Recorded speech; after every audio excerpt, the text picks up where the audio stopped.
going on, everybody? It's your boy Doc Holiday. We're back with another HBCU OverDrive live show. Haven't done it by now. Make sure you come in and like the stream, wipe your feet, like the stream, and enjoy yourselves.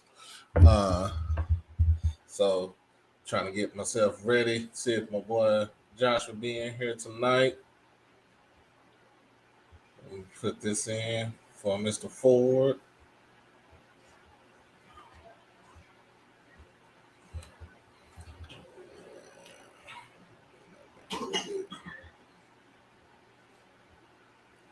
Let's see what we got going on right here.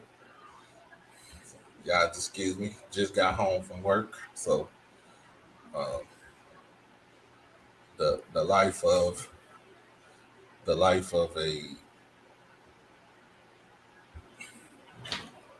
retail store manager is so much fun, y'all. So much fun.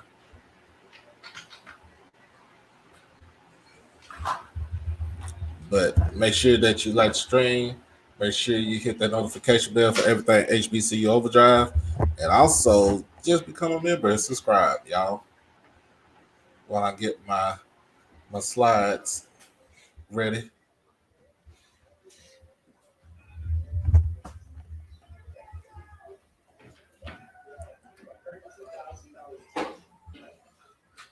Get my slides ready. Getting this. Um, I want to first, before we do all this, before we get into the actual show, I want to first uh,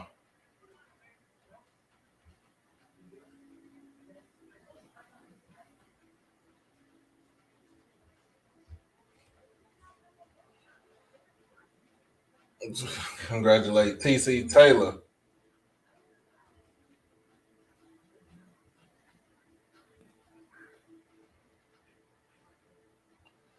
and becoming the 22nd head coach of Jackson State University.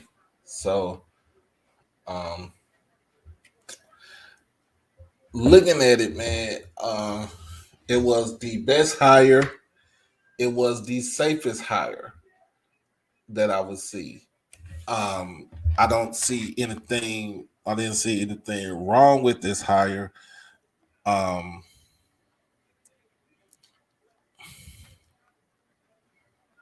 I didn't see anything wrong with this hire. Um,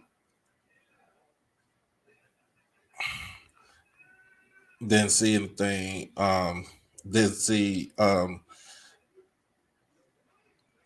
Seen the jubilation in the kids um on the football team was the best thing that you know what I'm saying. Well, that was the best thing. That was the craziest thing you could see. And I want to play a clip, and this is coming from that's going to be coming from the pregame show. Um, let me see if I can find it.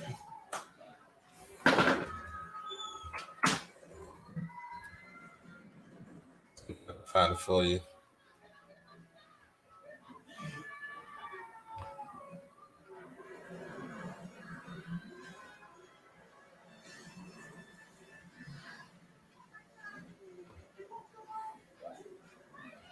Or let me see. I think who other channel I figured. I think I watched it on. Oh, I think yeah, I watched it on Bucky's channel.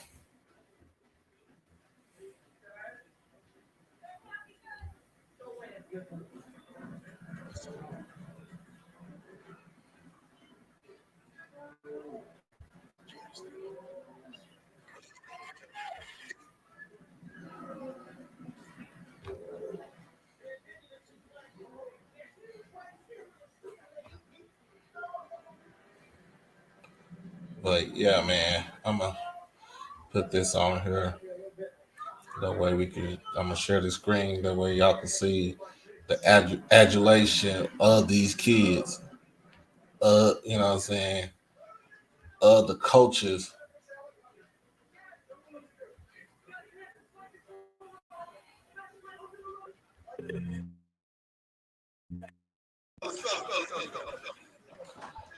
And I kind of let the recommendation in for it. And they say, you understand our culture. You don't understand who we are and how we get down. Everybody in there.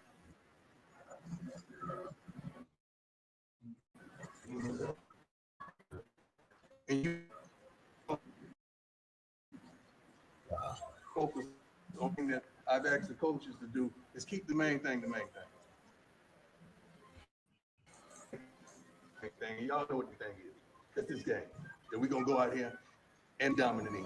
We're going to go out there and do what we normally do. Like this. And I keep telling these people over and over and over again. Well, how is Shador? How's Aubrey? How are they affected? I said, they ain't affected, they infected.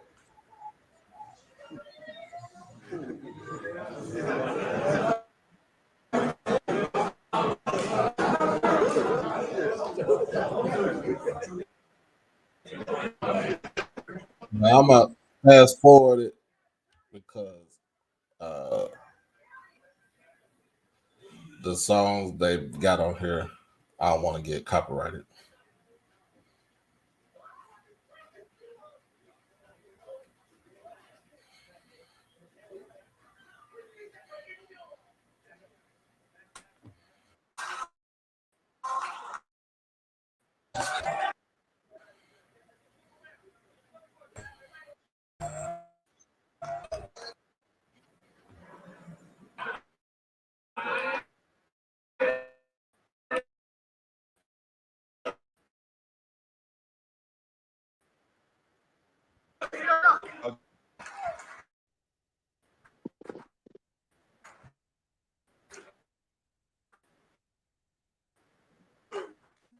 You deserve it.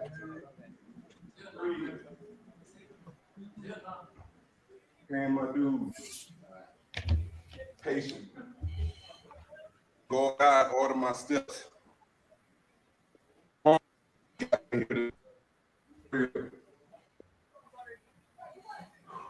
Family. Y'all my family. My family at home. It motivates me. That's why I love every time I get the opportunity to stand above in front of you guys. Coach, ever since I got into coaching, this was a dream of mine, man. And to get this opportunity to lead the place where I grew up, that stadium that you guys play in, and then get an opportunity to put the uniform and play the game in that same stadium, and now to say I'm the 22nd head coach.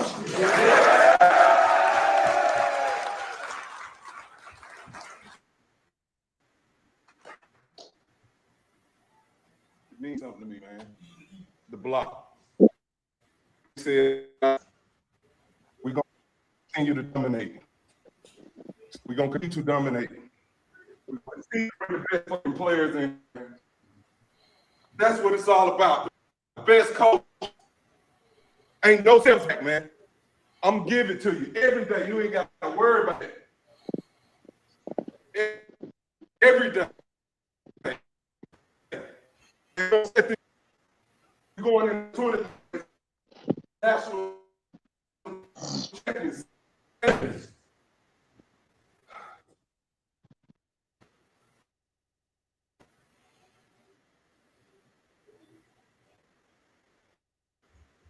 My emotions is all over the place, man. I'm thinking about my family at home. I just dreamed for this so long, man, and just be able to stand before you and have this opportunity, man. Jacktown, let's go. Jacktown, let's go.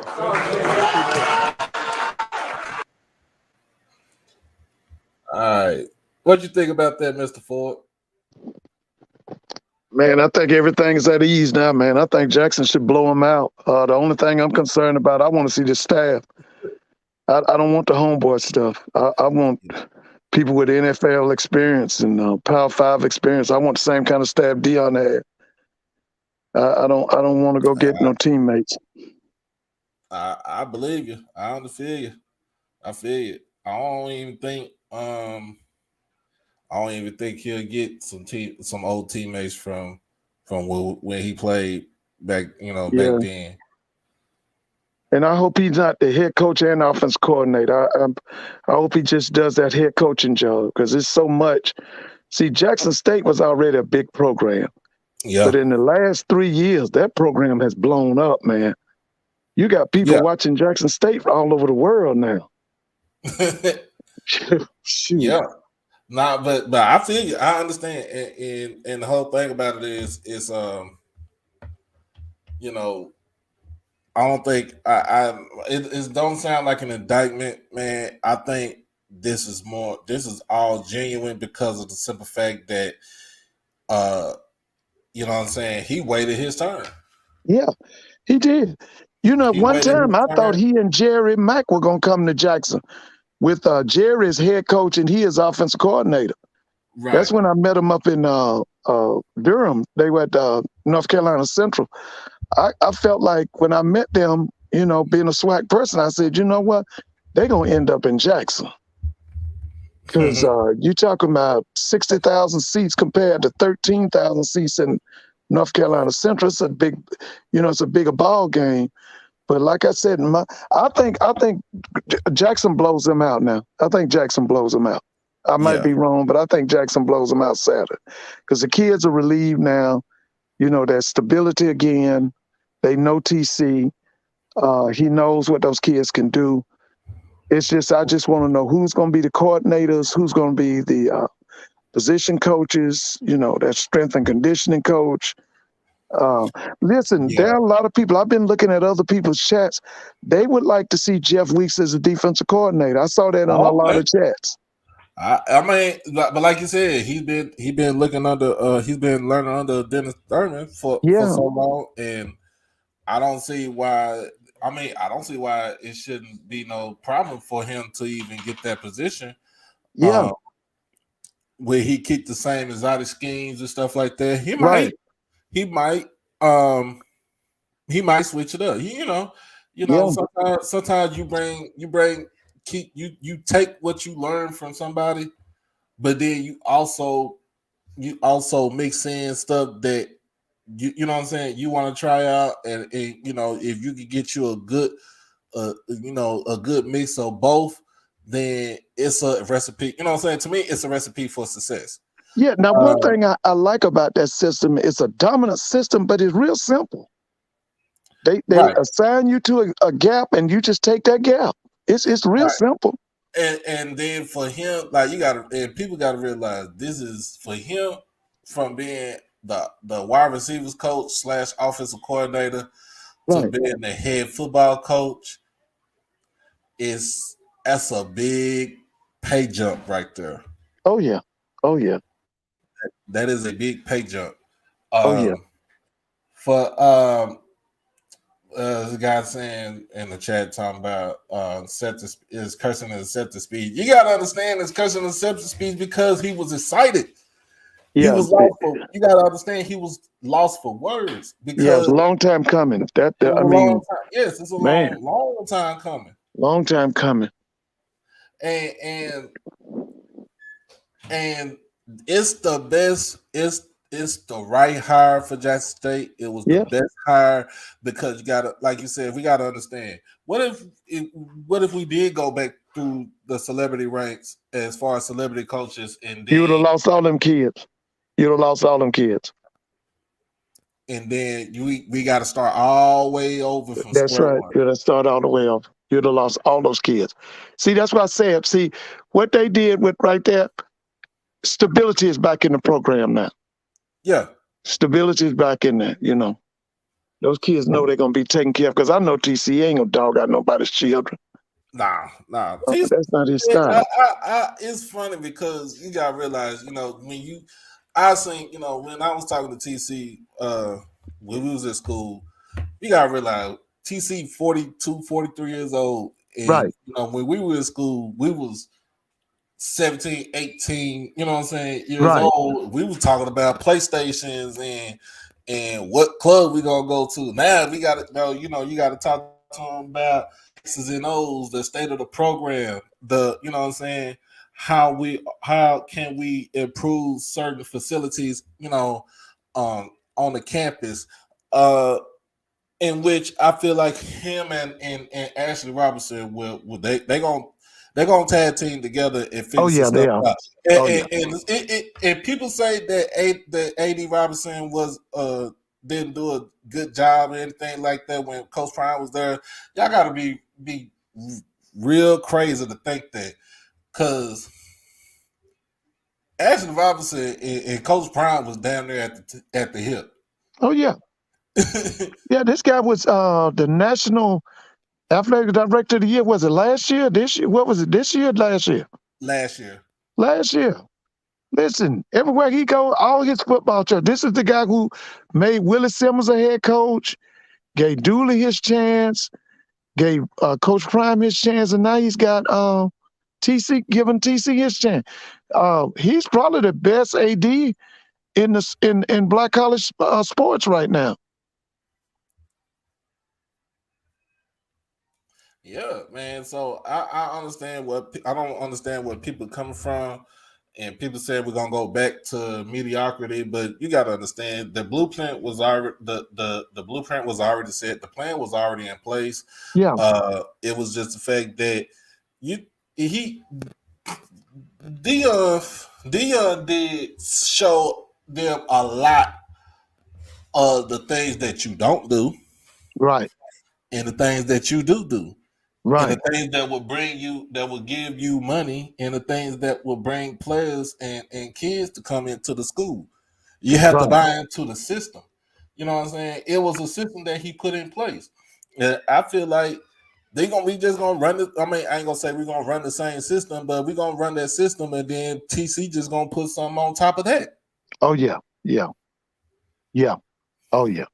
But I could see them going to more of a power game.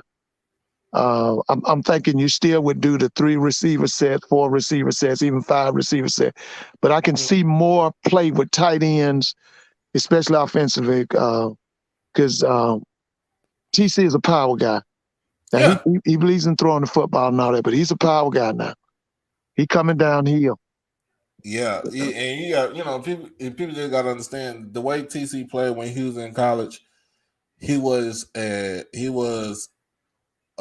dual threat, basically more like an option type quarterback when he came into school. Left-handed, wasn't he? Yep. Yeah. And the thing about it is, no, he wasn't left-handed. He was right-handed. He was right-handed. Okay. Yeah, but the thing about it is when, like you said, you could watch some games where he played, and I was, like I said, I was there when I seen him play. When Coach Hughes or Coach Harrison put him in the game, hey, he going, like I said, he going straight down here. Like we knew when TC got in the game, he was basically, speed option. You know what I'm saying? Speed option, option. Kind of like give it to the fullback. Yeah. Because back then, Jackson, we ran a 2-back set, 2 backs, three wide, right? But we was under, he was under center. Our quarterbacks was under center. We never ran anything as far as like in shotgun, unless we had, unless they had to run in the shotgun. We was always, back in the mid to late 90s, we was a power, we was a powered running team that actually could, we could actually throw the ball, and we had the elite capable receivers. Yeah, listen, that Savion Wilkerson is going to get it 20-25 times a game. Malachi Wideman is getting ready to go pro. What's that boy's name? Quay Davis. He going to turn Quay Davis loose. He probably going to put Quay Davis in the slot. It's going to be I tell you what, I'll take that back. Quay Davis goes to the X or the Y, and probably Rucker goes to the slot. Yeah. The kid from Florida, he'll go to the slot. And after, like we said, people saying that after the Celebration Bowl, we'll see who stay, we'll see who go. Yeah, that's gonna be key. You're right. That's And we gonna be already key. know, most of the kids that graduated this past Friday, if they got a year left, they'll stay, and if not, they'll go on to their next endeavors. Yeah, But yeah. Time will tell about this hire. So we'll just have to wait until first game of the season, MEAC Swac Challenge, South Carolina State, Jackson State. Oh yeah. Listen, you remember the guy that he was the offensive coordinator last year at Southern University. I liked his. Now the only thing with him last year, they wouldn't let him. They ran the ball all the time, but I liked his formations and everything. You remember? I can't remember his name. That was Chennis. That was Chennis Berry. I think Chennis Berry Chennis left. Remember, Chennis left and went to Benedict about 2-3 years ago. But they brought in another guy. This guy was from Hampton. He had been in the NFL. Okay. I forgot who the name was. I forget him too. But I wish they could reach out to him because I was kind of impressed with him last year. Because I still want somebody with NFL experience at that offense coordinator spot. Yeah. I'm going to have to go back and look up Southern's team from last year. So like you said, all we got to do is pretty much basically find, we got to you just got to get his coordinators hire his coordinators and position coaches. We did after we made the announcement today, we did get a huge commitment. Yeah, you did. From Philip Short. And we kind of said that yesterday that as soon as he figured out, we figured out who our coach was going to be, he was going to commit. And looking at his tape, Mr. Ford. Yeah, I looked at it today too. I did the same thing. I like what I saw. But now, Doc, let me say this. I still want him to go and get some help out of that transfer portal at that quarterback position. Just if I could get me one or two out that transfer portal.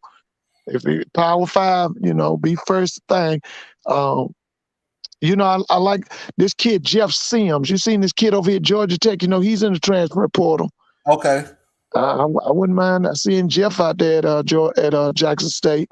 Man, but I looked at it, I was like, oh, I watched this tape. Like you said, he could have he's got the quarterback, like he could spin the ball. And like, look at the receiving room he got. Look at the receiving room he gonna have at Jackson. Ooh. Because I believe them wide receivers make quarterbacks now. That's how I am. I tell everybody, Jerry Rice made Joe Montana. That's true. Yeah. Look at the receivers he got out there at Jackson. Marcus Holloway saying we could have did better at getting a quarterback. He said Malik Hornsby from Arkansas and TJ Finley from Auburn. The thing is, are their egos wanting to move down to FCS and come to HBCU, especially come to Jackson State? Yeah. Now I've watched TJ a lot. Now, TJ got a big arm, can throw it from anywhere on the field, but he make a lot of mistakes now. TJ make a lot. Yeah. He got the big arm, but he make a lot. Now, who's that other kid you got? I know you said TJ Finley. Who was the other one? Malik Hornsby, and then he brought out Emory Jones from Arizona State. I know him. Emory's from Georgia. He's from. He just entered the transfer portal. Yeah. Emory's dual threat. He was down at Florida. He left Florida and went up to Arizona State to play for Herm Edwards. And now, what he should have about 1 year left. Yeah. I remember Emory. Emory was, I want to say Emory's from Heard County. That's here in Georgia. I saw him when he was in high school. Mm-hmm. And now you called out another name. Who was that other person? Malik Hornsby from Arkansas. I think I know now. Okay, I know KJ Jefferson. Yeah, I'm about to say KJ Jefferson is still at Arkansas right now. Okay, tell me about Hornsby. Where's he from?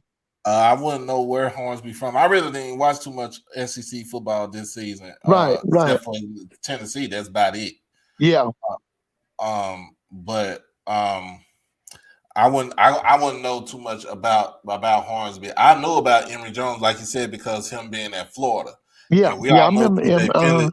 TJ Finley was at LSU, right. for a second, and then he went over to Auburn. Yeah, because see, it's been a mess at Auburn behind, but they messed up everybody down there at Auburn behind Bo Nix. But some kind of way, Malik Willis got away from him and got up there with Hugh Freeze at Liberty and ended up in the NFL. I think he went first round to the Tennessee Titans. Yeah. But that was a mess down there at Auburn about that Bo Nix. See, Bo Nix's granddad was one of the all-time great high school coaches here in Georgia. His daddy played for Auburn and was an offensive coordinator at Georgia Tech. Yeah, I remember the oldest Nix. Right. And the granddad was named Conrad Nix. Yeah. He was at Northside Warner Robins down in Warner Robins, Georgia. Yeah, so I feel like, he like I said, we ain't, he ain't stopped recruiting. So right. And we gotta understand too, we still gotta make sure we recruit the state first. Because you don't want the thing about that, you do not want the state of Mississippi to look down on you to try to send one of their kids to your school. And if you don't if you don't recruit them. Yeah. Oh yeah. Well, like I said, TC is one of their own. He's a Mississippian. Yeah. But I'm quite sure. I don't think TC's gonna give up that national pipeline that Coach Prime got in there. I don't think he would either. That's the reason why we're waiting on guys like Tristan Sion. Yeah. That's four-star DB. I think he stayed. He's keeping an offer. We're looking at Isaias Guthrie, the transfer from Delaware State. Right. See where he's going. He's been, his recruitment is still opened up right now. So he said he's gonna announce on Christmas, I think Christmas Day. Yeah. So where he's going. Now Doc, Florida's been good to y'all these last 2-3 years. Yeah. Y'all done got some fire out of Florida. Yeah, so basically Florida, we got to keep that. We got to keep that Florida pipeline. You want to keep that Texas pipeline good to Jackson. Texas pipeline, even California. Yeah, because that Herman Smith kid is California, isn't he? Mm-hmm. Herman Smith, Tavion Beasley, they both from California. The guy from Servite, he's from LA. Yeah, like, you want to make sure you keep that pipeline right, and try to get more kids to come in. Now I know it's nobody's probably thought about, but it would really be good if Jackson could play a game out in LA. It would be good too. It would be good. I think it would be a good. I wouldn't say USC or UCLA. I would say one of the schools like Now, I'd like to take a Swac school or a MEAC school out there. I wanted to be a black college affair. Okay, kind of like what they had with the Angel City Classic back. Yeah, take Jackson State takes North Carolina A&T out there and drub them. I feel like my boy Vel. I don't think it was the only name on AD Robinson's list. I think he had a couple of names on there, but I just feel like the way Ashley Robinson was thinking is that who do you get to come into the school? And the other thing was how you gonna keep them boys from leaving? Because if you had got an outsider, they were leaving. Right. Them guys were gonna leave.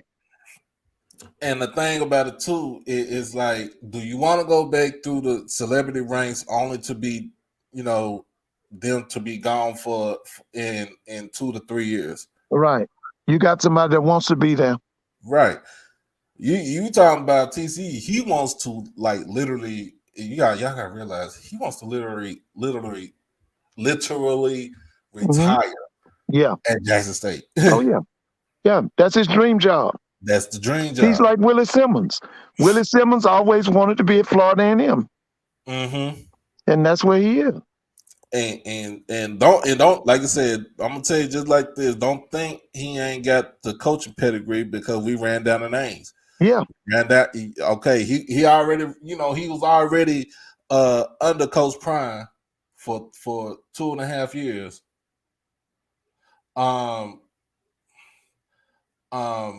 You also, like I said, you also look at him when he was at North Carolina Central. He was under Jerry Mack. Yeah. You know what I'm saying? Oh yeah. He got to Texas Southern. I think that was Johnny Cole.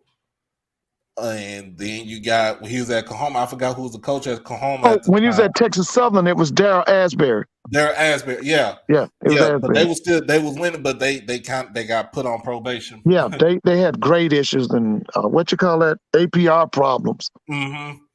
Yeah. And then let's put it like this: even when he was in college, look who his coaches was. His coach was the head coach, Big Daddy yeah, Carson. Big Daddy Carson, yeah. And Coach Hughes, Judge, yeah, he learned from a lot of people. Oh yeah, he's it was his time. It's time. It's his time. And they said the Swac's to me, the Swac's biggest problem on the field has been offensive coordination. We can find people to run defenses because I tell people it's easier to run a defense than it is to run an offense because offense is based on timing. That's why a lot of teams, their ADs, they go after offensive coaches as head coaches because the offense is the hardest part to put together. And so that's why it's key right now who he's going to get for that offensive coordinator slot. Put together. Yeah, the defense is easy to put together. The defense is easy to put together. Easy. Yeah. The biggest problem in the Swac for a number of years has been offensive coordinators. Like I think your guest said it last night. Man, they mess around to get a real offensive coordinator at Alabama State. We gonna be mad with them because they gonna run over people. If they get an offensive coordinator at Alabama State, whew. Mr. Ford, somebody in the chat asked you a question. He asked you, has the quality of play in the HBCUs gotten better or worse since the days when HBCUs routinely finished in the Division I AA playoffs in the 70s and 80s? Let me say now, it has gotten better in the last maybe 2 to 3 years. Like I said earlier, Roscoe Nance, who used to write for the Clarion Ledger, put an article many, many years ago in the USA Today, and he said about the Swac, he said, in the Swac, they have outstanding players, but they don't have great teams. And see, my thing with that, and what the other part he said was, the biggest need in the Swac was offensive coordination. We needed better offensive systems, and that problem is still kind of with us because I railed all this year about that problem at Alabama State. That guy wouldn't be good if he was in high school. He was terrible. Okay. The jury's still out on the guy at Prairie View. Okay. Right. I didn't say nothing, Doc, when y'all was talking about the other. When I first saw that guy at Texas Southern, what's the offense coordinator name? I liked him. Jason Marsh. I like Marsh. I liked him, but this year everybody's complaining about him. At my school, listen, I'm gonna say this again.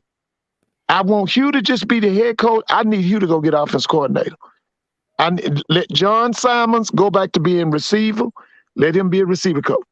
Okay. That whole debacle down there in Baton Rouge with this Bubba McDaniels thing, I still think somebody got to be called on the carpet for that. Oh, you That already you know. sit A that boy on the lot of bench people the been whole saying that. year, huh? A lot of people been saying that. Yeah, somebody either the young man that's a quarterback coach, he needs to be called on the carpet, or Dooley needs to be called on the carpet, because that was ridiculous. That you I had think. Bubba McDaniels on that. Listen, with Bubba McDaniels as quarterback this year, we know Southern wins 9, but possibly 10. If Bubba McDaniels was starting quarterback the whole year, because it just was terrible. FAMU, good. I mean, offense coordination, great. Willie, okay. Joseph Robert, I think his name Joseph Henry. Yeah, Joseph Henry. He's Joseph Henry. one of the Now they finalists for gotta that get. Pine Bluff See, job. listen. I don't know what the money situation is, Bethune-Cookman, but Bethune-Cookman really needs to go get that guy Chinnersberry. They need to go get that guy, man. I don't know, but I know they're having a lot of financial issues. If And not them, then what's the school? Arkansas Pine Bluff. They need to get their money together. Go get Chinnersberry. We need Chinnersberry in the Swac. yeah. We need him in the Swac. So we're gonna talk about now. We're gonna get ready to talk about this Celebration Bowl, and Okay. we got to get this Celebration Bowl kicked off. So I did my little thing for my PowerPoints. Right. So the players to watch for North Carolina Central. First and foremost, I'm already gonna say Davius Richard. Yeah, he's the MVP. So and it's the type of offense that they run. It's a spread offense. He's the mastermind. You know what I'm saying? He's the magician. He's everything in this offense. He is the leading rusher on the team too. Yes. So you talking about a guy that passed for 24 touchdowns, and he also got 13 on the ground. Pretty much almost 3,100 yards of total offense right. that's ran through him. So that is what Jackson State's defense is going to have to key in on. Well, now one of the secrets to Central's offense, and a lot of people don't forget this, the guy who was the offensive coordinator at North Carolina Central was the quarterback coach at Southern University for a number of years under Dawson Odoms. He came from Weber State. That guy, I wish we could get him back in the SWAC. He knows what he's doing. Now, he's a good offensive coordinator, too. But I don't know, if he's being watched or people are giving him credit. But I wish we could get this guy back in the SWAC. Yeah, you talking about Davius Richard, man, like the only 2 games that they lost. One was South Carolina State, I know. And one was Campbell. State, and then the other one was Campbell. Yeah. Now, Campbell, and that's the thing about both of the teams that's in the Celebration Bowl. We both played Campbell. Right. And the thing about it is that you look at how Campbell's defense was. They're big. That's a big bunch. Yeah. But from when Central played them, and then when Jackson State played them, Campbell's defense was pretty much almost at full strength when Central played them. Campbell totally dominated Central's front line, offensively and but specifically defensively. They couldn't do nothing against. Campbell was just too big, too fast. That's Mentor's thing. It's his defense. Yeah. And to me, they were never in the game. They was just never in the game. Yeah. So if the main thing is to cut the head off the snake. Yeah. And that's the head right there. Get that picture right there. Right there. There you go. That's him. So you have to be able to key in on them. And I feel like Coach Thurman and Coach Weiss, they gonna put and Coach Hart, all of them gonna put up some sort of game plan to try to neutralize him. Well, you know what they're going to do. They're going to come with that Jerry Glanville game plan.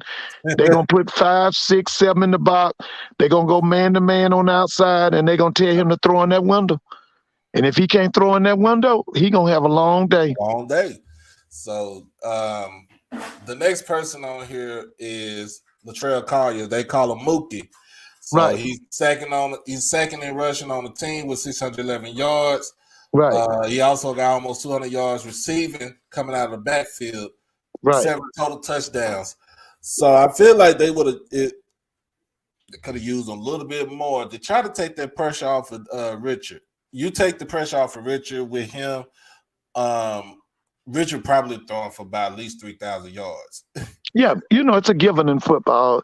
The better your running game is, the better it makes your quarterback. Mm-hmm. I still say that to getting that boy Savion Wilkerson, it should do it so much better. Yep. The fact that he didn't have to be everything. He had a back that could carry the load, and the same thing with any quarterback. If you got a running game, man, yeah. So yeah, you got with them, they I think they were second in rushing as Right. a team in the MEAC. I think number one was who was it? I think number one was Howard, if I'm not mistaken. Yeah, it had to be Howard because right. That's a 1-2 punch. You know what I'm saying? Right. So you neutralize him, like he has to. You got to make him run.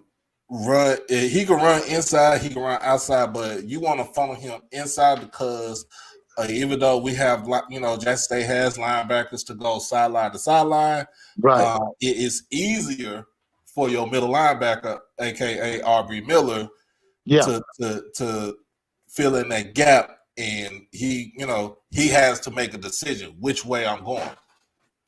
Right. Yeah.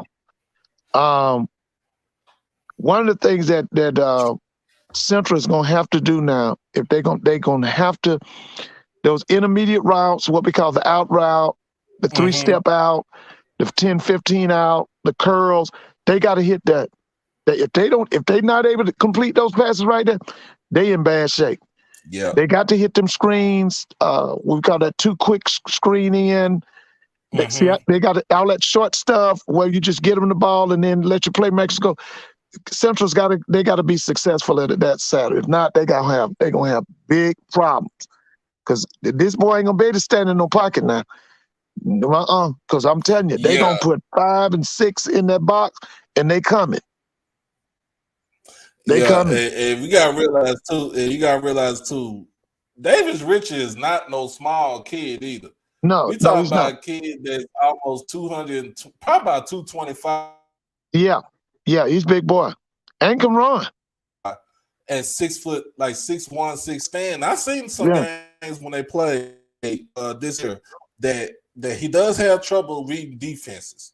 Yeah, so he's an athlete. He has to be able to read the defense in order for them to be successful. And like I said, a guy AP, and we already know Dennis Thurman is going to mix everything up. He gonna you don't know who's coming, you don't know who's going. Right. So if he's not able to read the defense, he's not able to read the progressions. Like you said, it's going to be a long day for him. I saw him. I really saw him play.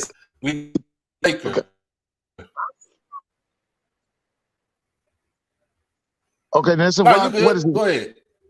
I said, now I thought he really played a really great game against North Carolina A&T.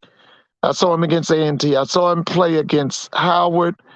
I thought he did a great job. I saw him play against Norfolk State. I thought he did a great job. If the system that they have around him is really a basic, simple system, they're not doing nothing NFL, style. Right. If he can stay within his game, but some things have got to break for him. He's got to be good. He's got to hit those certain passes. Because like I said now, the other thing about Jackson is let me tell you something. Central better not get behind 2 and 3 touchdowns in the first quarter or in the first half. Because listen, when they do that, that's when it's like sharks in the water. That's when Dennis Thurman really sends his guys in. You got Khalil Baker, right? You got Khalil Baker right here. MEAC Defensive Player of the Year. Safety. So, He's not too. I mean, he's a good player. He's not too much of a dynamic player, but Right. you know, he does control. He does man the deep half of the field. He is more of the quarterback of the defense, so he he has to put people into places where their defense is gonna be able to operate. But don't forget those defensive backs, especially those corners for Central, gonna have their hands full with that right, Jackson State receiving core. Because some of them are right. small, and you talking about if they let Weidman and all them guys play, that's 6'4" and 6'5", they gonna have problems. And when I talked to Josh, we talked about his defense, the Central's defense. Central plays a 3-3-5 base defense. Right. I do not like that defense unless neither do I. Unless they bring down one linebacker to be the number 4 rush. You know what I'm saying? The fourth rusher on the line. That defense. Don't be surprised if Savion get 200 yards off that defense. You talking about 3-3-5? 3-3-5. He gonna preach them to death. Don't even be surprised he get 200 yards Saturday. I feel like this is going to be more. This game is going to be more about running the ball instead of about passing, because of the simple fact that the defensive line for Central is not that big, right? And like you said, if them boys from Jackson, them hogs on the line from Jackson get a hand on them, it's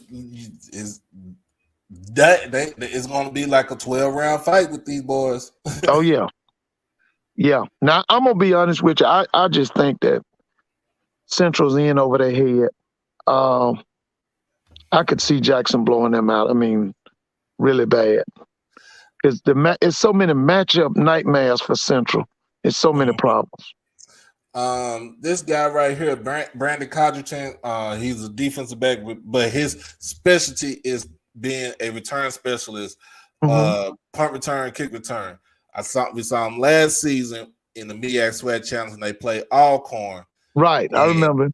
And he took one to the house. Yeah, he broke the game open. He broke the game open. Yeah. So that's one player. This is one player that Jackson has to kind of worry about a little bit as far as on the special teams.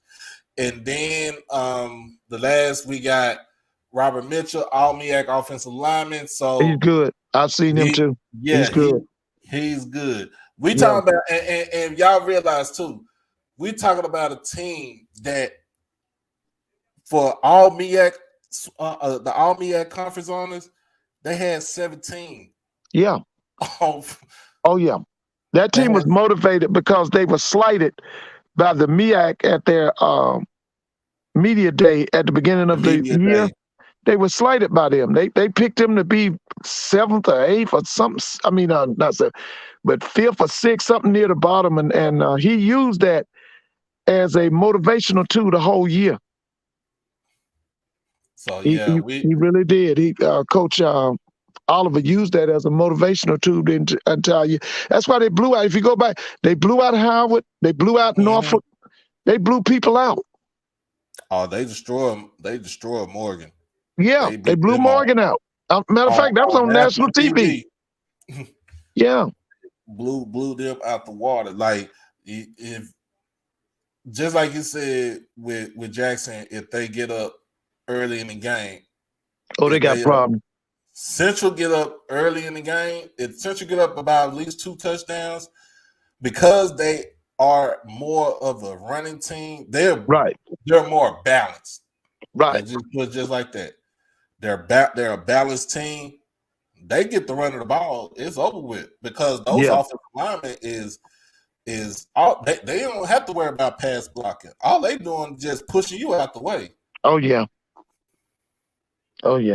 You know, it's going to be interesting if Jackson can keep that offensive line coach.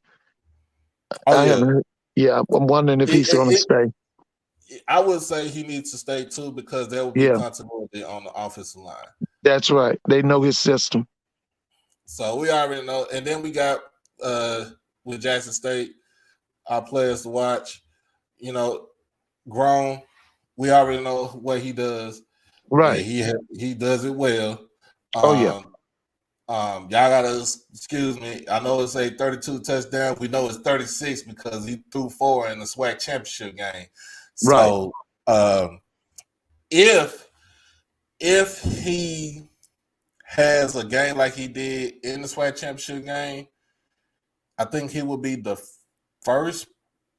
the only quarterback in school history to throw 40 touchdown passes if he can keep that average up. Right. Okay. So that means I think he'll eclipse it. You said he's got 36? 36.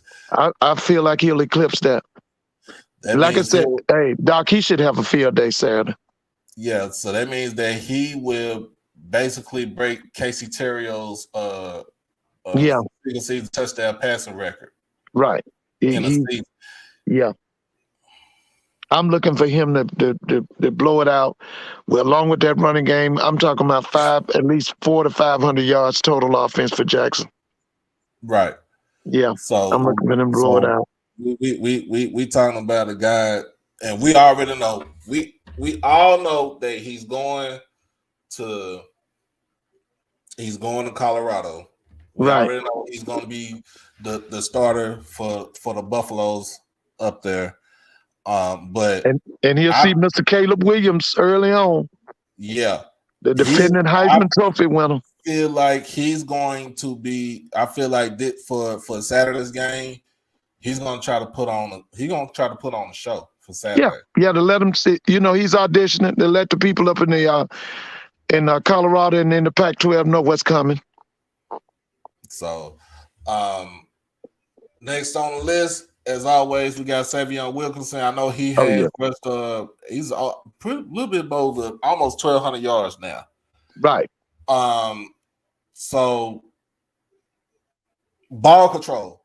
We talking about, you know what I'm saying? We talking about ball control. We want the ball. Right. But we also want to control you also want to control the clock. Because to me, you don't want to be quick strike and you want to put that offense back out on the field. That's, with Central, you don't want to put that offense back on the field because basically they're going to try to control. They want to control the time of possession. They, like I said, they are old school. Yeah, they are. They are. They want to run the ball down your throat. Yeah, they're a play action type team. They want to run it, and then they want you to pack the box, and then they want to go one-on-one on the outside. And hopefully he can make that vertical throw. Mm-hmm. But like I told you earlier, if he can't hit them curls, he can't hit that out, and can't hit that crossing route, he's going to have some problems Saturday. Yeah.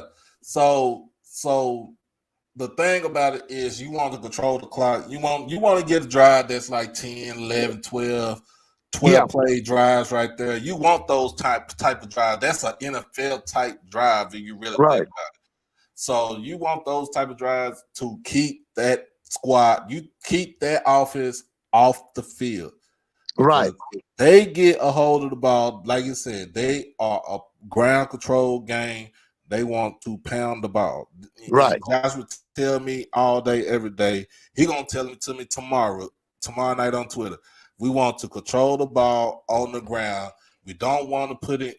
They put it in the air when they have to because they don't want to put it in the air against this team, which is known. I ain't saying they ball hawks, but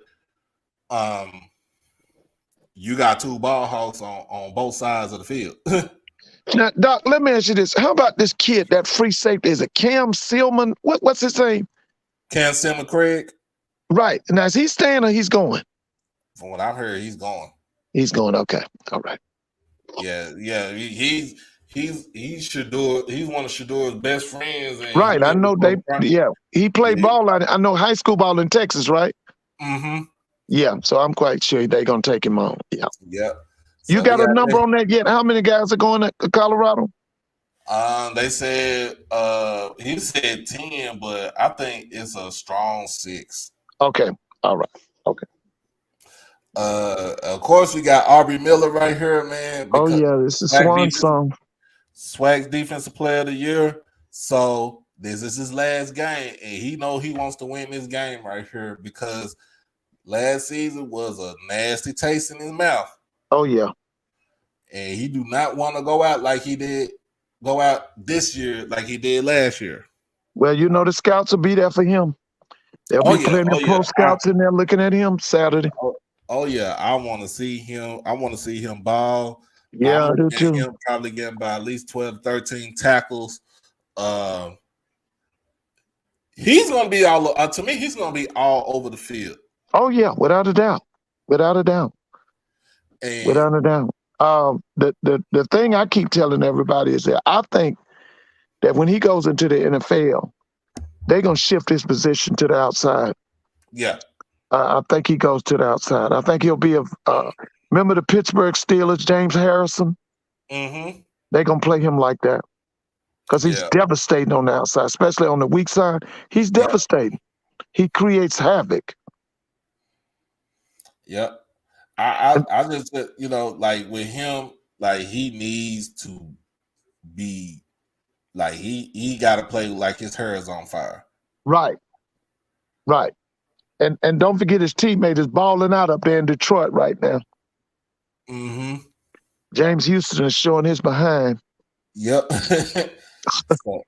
yeah, man. He got what? Five sacks and he's been balling ever since Thanksgiving. I think it's been. Mm-hmm. Yeah, and he's been doing it. We got next on our list, Travis. I put Travis on here because you had to account for him. Oh, no doubt about it. Offensively and defensively. You had to account for him. And I don't know. Did he get a pick in the Swac championship game? I don't think he did. I know he got one in Alcorn. So it's updated. So he's good, man. He should be healthy for Saturday. Yeah. But they have to account for him being on, like you said, being on offense and defense. Travis is a generational talent. I will be following him. I had said I ain't gonna be following no Colorado, but I'm a big fan of Travis's. Travis, I've coached guys like that, man. That guy can do it all, man, and he's just so blessed with so much athletic ability. This guy can just do so much, man.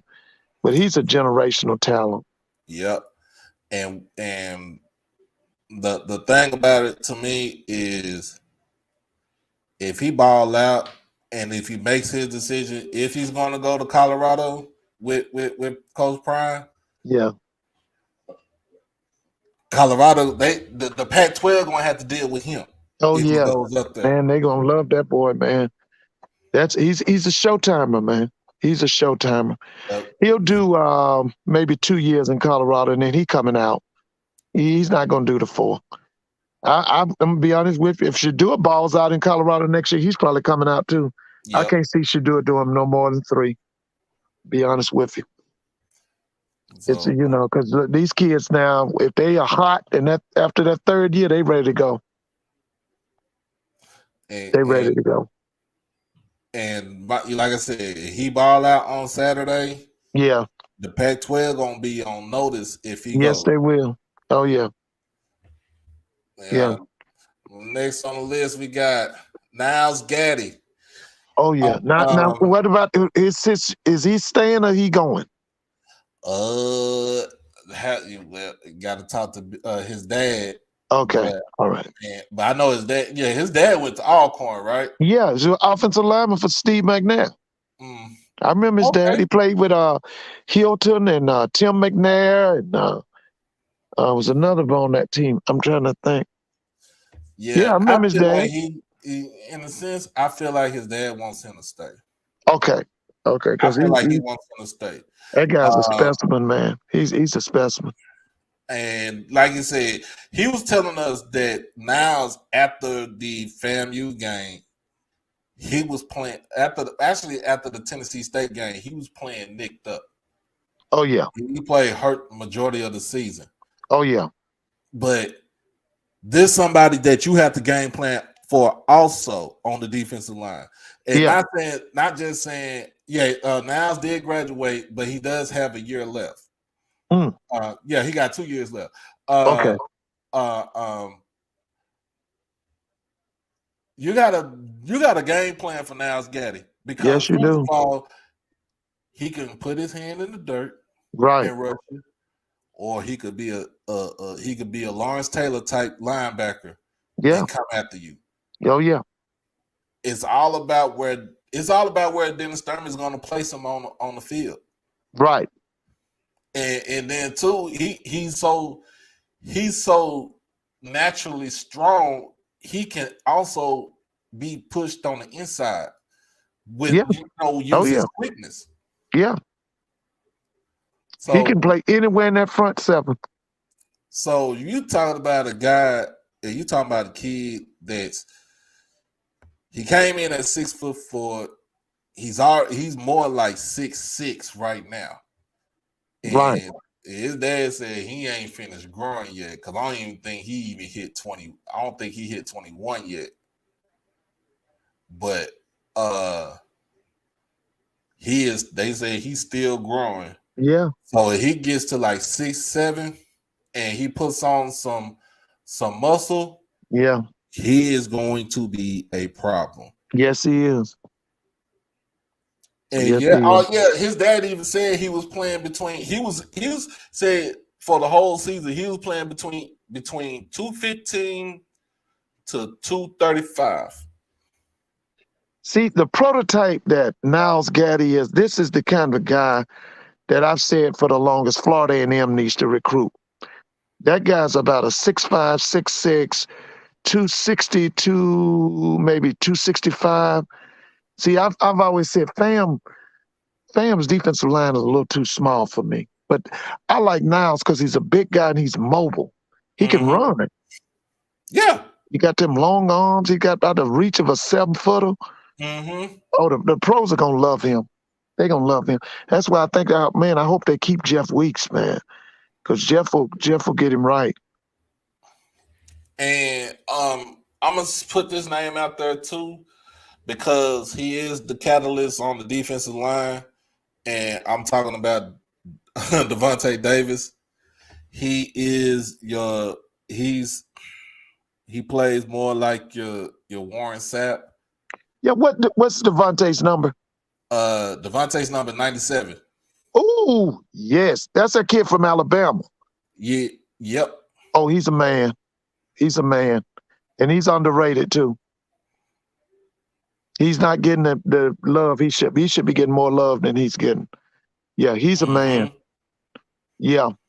Now he has about 2 more years of eligibility. What is he at? 2 years. How many years of eligibility he has? Yeah, man, that guy's something else. 2 years left. I've watched him. And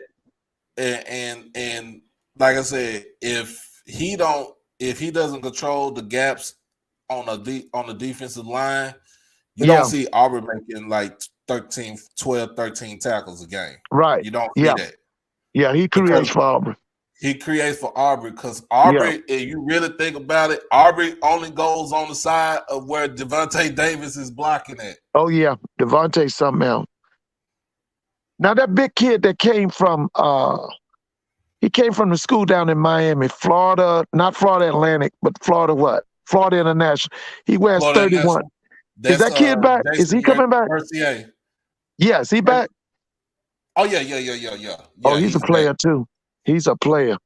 And see, y'all got to realize you got Mercier could play defensive end, he could play linebacker. Yeah. You got Antonio Doyle could play defensive end, he could play linebacker. I like him too. You got what's that kid's name? Now I already said Mercier. Jarente Davis, JD Davis. He could play defensively in or he could play linebacker. So what's that number? Is it 32 or 42? No, 42 is Jeremiah Brown. Oh, he's a man. Jarente is 32. Oh, both of them guys are good. That's 42 and 32. Both of them are very explosive athletes. They're devastating. That Davis kid came from Middle Tennessee State. Mm-hmm. And that other kid is from Tallahassee, I believe, at 42. Them boys are good kids. Them boys are explosive too. And then you got Justin Reagan on the other side. Oh yeah, he's tough. And that's the thing about Dennis Thurman's defense. And that's the thing about Jeff Weeks running the defensive line. You can switch all that up. You can put Justin Reagan on the left side and put Niles on the right, or you can have Mercier with his hand in the dirt. Niles can come out the edge with standing up. You can mix and match anything on the defensive line. That's true. Front seven. And the only two people that is going to be solidified on that front seven is Aubrey and Devontae. Right. Because Aubrey feeds off Devontae. Yeah. Devontae don't make no block. Aubrey will get exposed. Oh yeah. You know what? And I love that kid 47. That Byron. He's from Leesburg, Georgia. Oh, that boy's good. He's gonna turn it out, man. Yeah. So he's gonna be the next coming Aubrey Miller because he is. He's gonna be tough. Yeah, so, he's gonna be tough. So y'all, if TC can get these guys on the defense, and Jeff Week can get them to stay in school, stay at Jackson State, right? The defense is going to be solidified for the next 2 to 3 years. Right, without a doubt. That's right. Now the only problem is the back end. Who are we going to keep? Who's going to stay? Who's going to go? That's now, it. Is John Huggins? Is he going to Colorado? Somebody said that he might go, but I don't think he should because he just came from Florida. Right now, he has how many years of eligibility? I think he got 1 year left. Yeah, he don't need to go then. No, you're right. He don't need to go. He don't need to go. But I love John Huggins. To me now, John Huggins is a pro. He plays like a pro. He can play in the box and he can play in the backfield. But he's a pro. I like John Huggins. And see who else I got on here. Dallas Daniels. So now Dallas Daniels is what they call the receiver. They call him the Blur Nation. So he, like you said, he's more of a slot receiver, but flanker. Yeah, because he has the ability to actually run routes. Yeah, he's explosive. He's explosive. He's explosive. It's easier for him to put on the outside. He's a big time wide receiver. Now I would like for him to get a little stronger because I thought as the season went on, people started press covering him because they felt they could, kind of control him a little bit. That means his upper body's got to get bigger. Right. So Saturday would be his last game of the year. Yeah. He's ready. He'll go in the league. Yeah. So he's getting ready to go get himself ready for the draft after this. Yeah. Oh yeah. My last one, I think Shane Hooks, Hollywood. Right. When he came in from, I'm gonna tell y'all, he came in from Ohio. Yeah. Ohio University. He put some numbers up at Ohio University in a limited role. Right. He gets to Jackson. He seemed to feel a little bit, but he really didn't stay on the field. Right. So you saw glimpses of him on the field last season. This year, he worked his butt off with his catching, with his route running, right? And he's your traditional.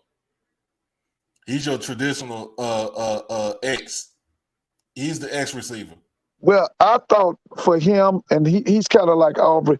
I'm seeing him more as a wing type. I think they're gonna bring him in a little bit closer. Whereas Jackson plays him out on the numbers.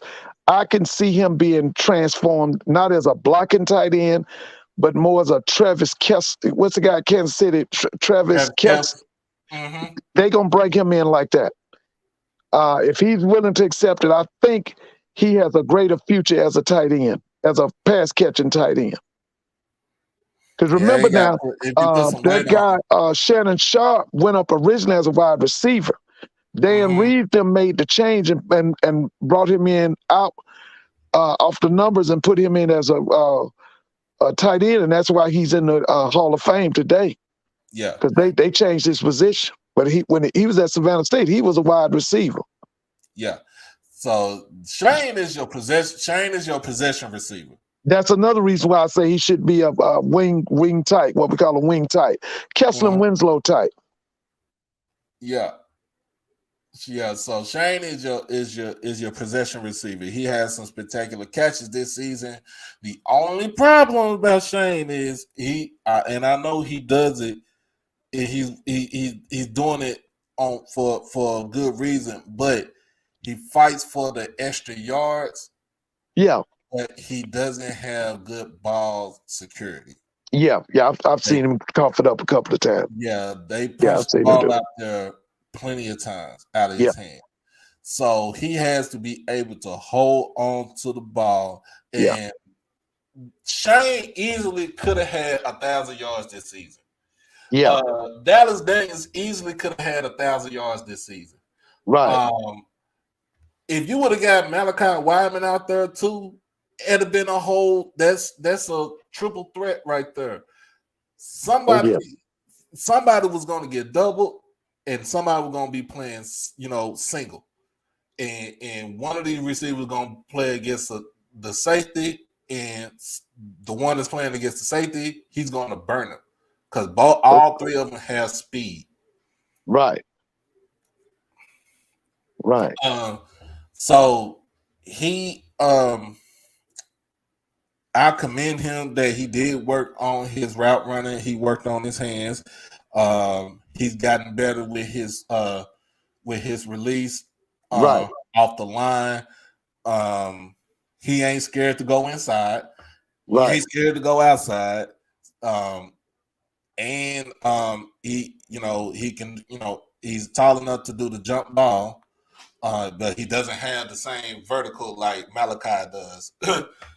Malachi has that basketball vertical, and Shane has that football vertical, but it translated to the football, into the football sense. Malachi just got stupid athletic ability.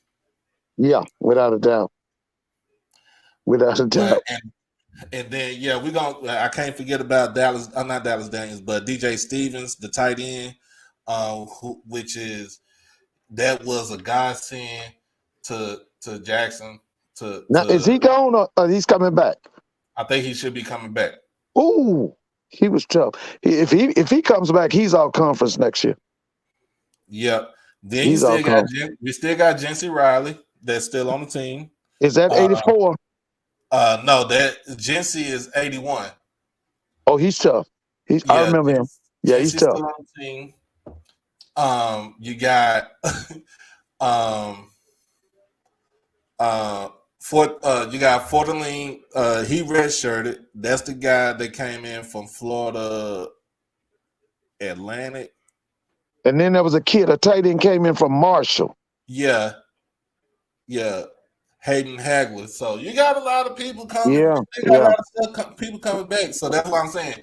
We just have to wait until after the game what these kids' decisions gonna be.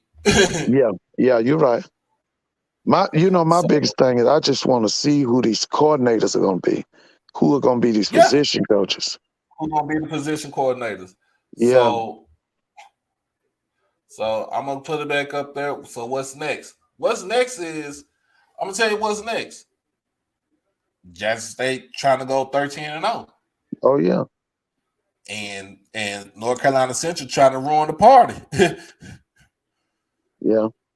So we go Jackson State win the game. We go 13-0. We black national champs. I don't see too much of a budge on the polls because most of the teams that's at the top in the FCS polls are going to stay there. Right. Only one I probably would see that will take a tumble is Sacramento State because they did lose to Incarnate Word over the weekend, which that was an exciting game. I watched that game. Yeah. God dang it, Lindsey Scott. I don't know what to say about him. Well, Sacramento State took the same route as Jackson. Their coach left and went to Stanford. They hired the defensive coordinator to stay. Mm-hmm. I know somebody was on the staff. They're keeping him. Yeah. Then so that will be the only one that you'll see that'll take a tumble because Sac State was number 2 in the polls. Right. So you're probably going to be looking at South Dakota State being number 1. Right. All depends on what happens between Incarnate Word and North Dakota State this weekend. And then I know Montana State is number 3. So I would see Montana State moving up to number 2. I will see if Incarnate Word beats North Dakota State, I will see Incarnate Word jumping themselves up in the top 5, and I will see if Jackson can win on Saturday. I will see Jackson State being number 4. Let me give you a dark horse. Don't forget Jacksonville State. That's Rich Rodriguez over there. Oh, yeah. And I believe Rich is going to blow that program out if a Power 5 don't snatch him up. Because Rich they moving up to FBS. Oh, they are moving up? Mm-hmm. They couldn't qualify for the playoffs because they took the 85 scholarship limit. Okay. So well, Rich now. Hey, I've always had a lot of respect for Rich Rodriguez. You'll see Jacksonville State next season. I think it's in the Sun Belt. Okay, they'll be in the Sun Belt. Or Conference USA. It's one of those 2 conferences that Sun Belt is better. Sun Belt right now is better than Conference USA. Let's see. Then we got you got Jacksonville State. You got Sam Houston moving up next season. Oh yeah. Okay. So they will be in Conference USA. Okay. And I'm hearing Kennesaw State from up here is going Conference USA. Yeah, because Kennesaw State will be moving in 2025. Okay. To Conference USA also. So basically, the American Athletic Conference took in UAB. I think UNT. That was North Texas. Okay. UT San Antonio. So they took in some teams. Right. So basically, Conference USA is going to be loaded with a lot of FBS teams, and then you also got James Madison that already made they move up. They made they move up this season. That's a solid program. That James Madison program is a solid program. They're in the Sun Belt. Yeah, they're in the Sun Belt. That's a solid program. That guy used to. The guy that used to be at James Madison, he's at East Carolina now. Okay. But they keep a good program up at James Madison. We all it's retro. We talking about what's next. We talking about schools that's moving up in the next year or 2 from FCS. James Madison. James Madison basically has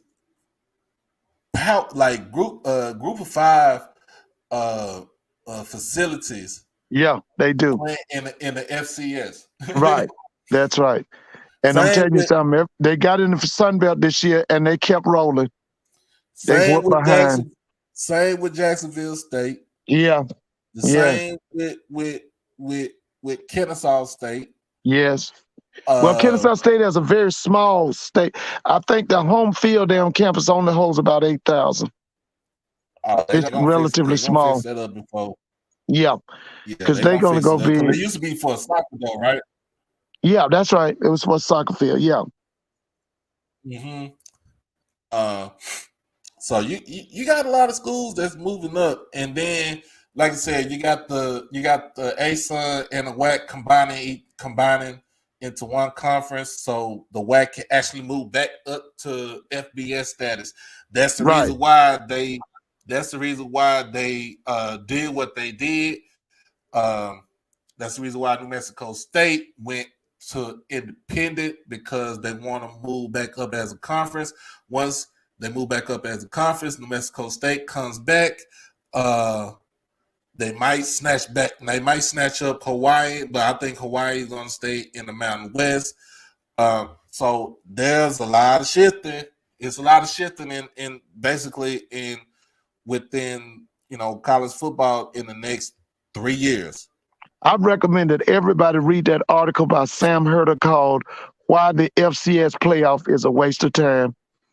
Everybody needs to read that article, because they was trying to run that stuff on Jackson last year about they weren't legitimate unless they went into the playoffs. And they weren't legitimate unless they played North Dakota State. Read that article about Sam Herder.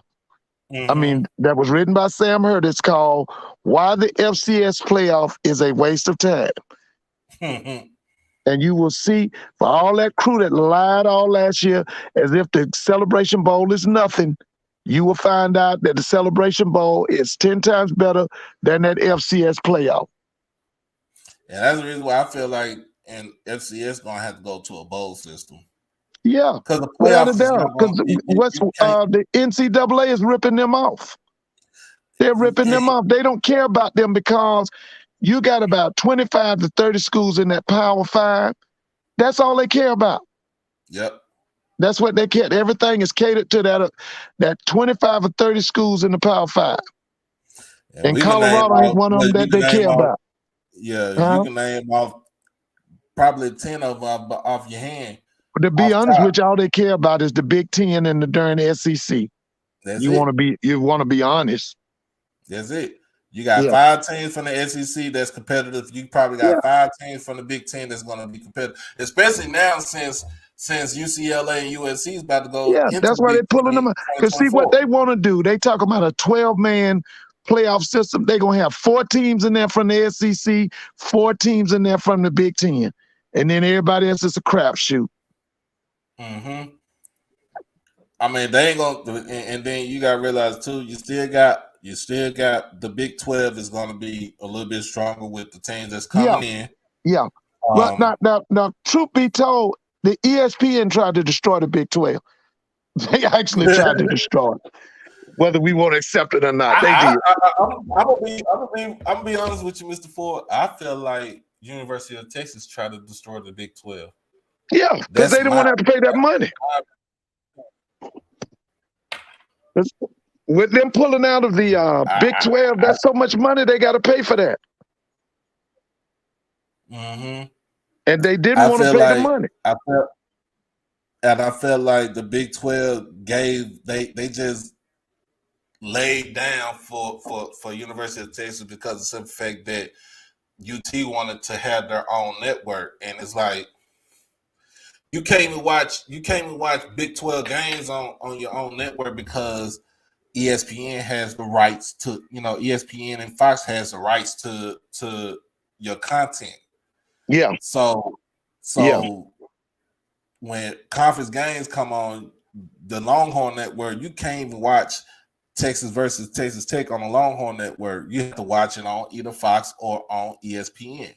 Right. Well, see, the problem now is ESPN gave all that money to the ACC, and their football is horrible. Like I keep telling people. Coach, the one up in North Carolina, that man is getting ready to go into his 80s. Mac Brown is getting ready to go into his 80s, and he's probably the second or third best coach in the ACC. The ACC refuses to go out and get big-name coaches because they so stuck on the fact that all they want to say is we got the best basketball. But see, here's the problem. ACC gave them all that money. Then they did that study. The study said that basically football was regional. Football is heavy in the South. Football is heavy in the Midwest. Mm-hmm. Weak and pathetic on the West Coast. Weak and pathetic on the East Coast.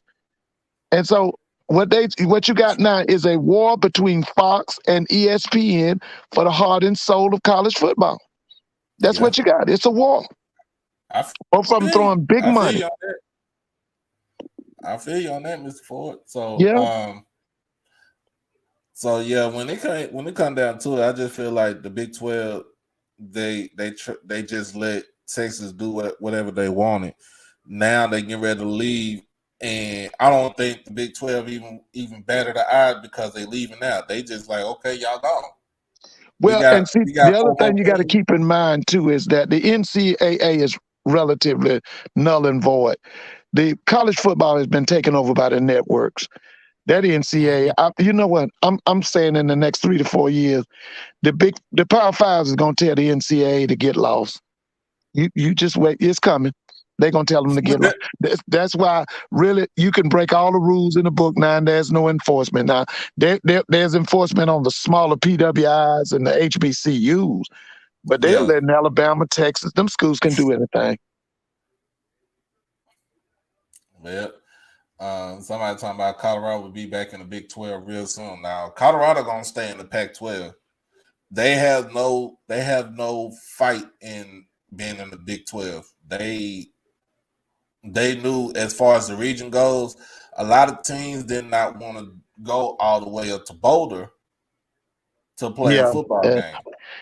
I mean, listen, if we gonna be honest about it, that's not a big time job. I mean, listen, I know people say we hate when we say this, but listen, these people hadn't won since the early 2000s. Now they Bill McCartney was good, Gary Barnett was okay, but since Gary Barnett left there, they've been pitiful. I mean, if you look at since the 2000s come in, man, Colorado ain't did nothing. They ain't done nothing. That's not a premier job. Nah, that's not a premier job. I mean, that's the reason why they'll sit pretty after 2024. They'll probably sit pretty in the Pac-12 because of the fact that USC and UCLA gonna be gone. Well, here's the thing. Now, here's the thing about that. If UCLA and USC pull out of the Pac-12, that's a fragile conference because the networks want Los Angeles to be the center point of West Coast football. Yeah. At one time, they thought that Oregon could do it or that Washington could do it, but they can't. It has to be Los Angeles. Mm-hmm. And what's going to happen now, if you pull Southern Cal out and you pull UCLA out, there's a possibility that the Pac-12 could fold. There is a possibility because you got schools, like you said, your Washingtons, your Oregons, your Oregon States, even Washington State and Utah. Yeah. Now Utah's a power, but it's just, it's just not in the right part of the country. Nobody wants to stay up and watch Utah, but don't get me wrong now. Don't get me wrong now. They put USC back in their place. They let them know you got Lincoln Riley on offense, but we're gonna show you what we about. And they smashed them twice this year. Mm-hmm. They smashed them. That guy, I think it's Kyle Willingham. That guy's got a program up there in Utah. He got a program. He's been there for a minute too. Yeah, he has. Because they tried to bring him to the East, but he wouldn't leave. Nah. So you like I said, and then with your Big Ten, your coverage is going to spread coast to coast now. It's USC, UCLA with the Los Angeles market. Yeah. You got Nebraska. You got Iowa. They're pitiful. Nebraska's pitiful. You got Iowa. Iowa's good. The thing now is that they've got Luke Fickell up there at Wisconsin. Man, Luke is gonna he's gonna do well. And then he bringing in Phil Longo, who you talked about his old school. Phil for years was at Sam Houston State, went over to Ole Miss, and these last few years been with Mike Brown. Now he's going with Luke Fickell. They better watch. They call the Badgers. They better watch them Wisconsin Badgers. Then you got your Illinois, Northwest. Yeah, Brett Bielema. Yeah. They That's just all lost their defense Chicago market coordinator. right there. That's all Huh? Chicago. That's Chicago market right there. That Yeah, market is big as far yeah, as television market. that's right. Then you roll over to Indiana, but Indiana ain't too much good in football. But when it comes to basketball, Oh that's a yeah, different story. that's a different story. It's Don't forget different. that guy just left Purdue and going down to Louisville. Jeff Brown. Listen, man, Jeff gonna bring Louisville back in football. I know Jeff's from a football family up there in Louisville. Had a brother who I thought was gonna turn the league out, but he didn't do it. Yep. But I'm telling you something. They better watch Jeff in the ACC. They better watch him. The Indiana market is in Indiana and Purdue. Purdue is more basketball too, but they still got the football. Then you keep going east. You got two Michigan schools, Michigan and Michigan State. Yeah. You got Ohio State. You have. Then you go east. You got Penn State. Yeah. Which is football. You got Rutgers, which is more on basketball. You got University of Maryland, which is more on basketball, but they do have some sort of decent football team. So you're looking at a stretch from Piscataway, New Jersey, all the way to LA. And the Big Ten takes over all that. So basically, every game you're gonna watch from the East Coast to the West Coast. Can you hear me? Yeah, I can hear you. You can hear me? Yes, I can hear you. Okay. I'm having a little problem right here with my phone. Hold on one second. Oh, let's see. I'm trying to straighten my technology out here. I'm messing up here a little bit. Oh, I forgot about Minnesota, but Minnesota's more basketball. Minnesota is wrestling. Minnesota is more on basketball and wrestling. They still do have somewhat of football, but I and Northwestern is basketball and it's football, but they haven't been real good in football in the last couple of years. They've been decent, but haven't been real good in football. But you got to realize you got Mr. Ford back in.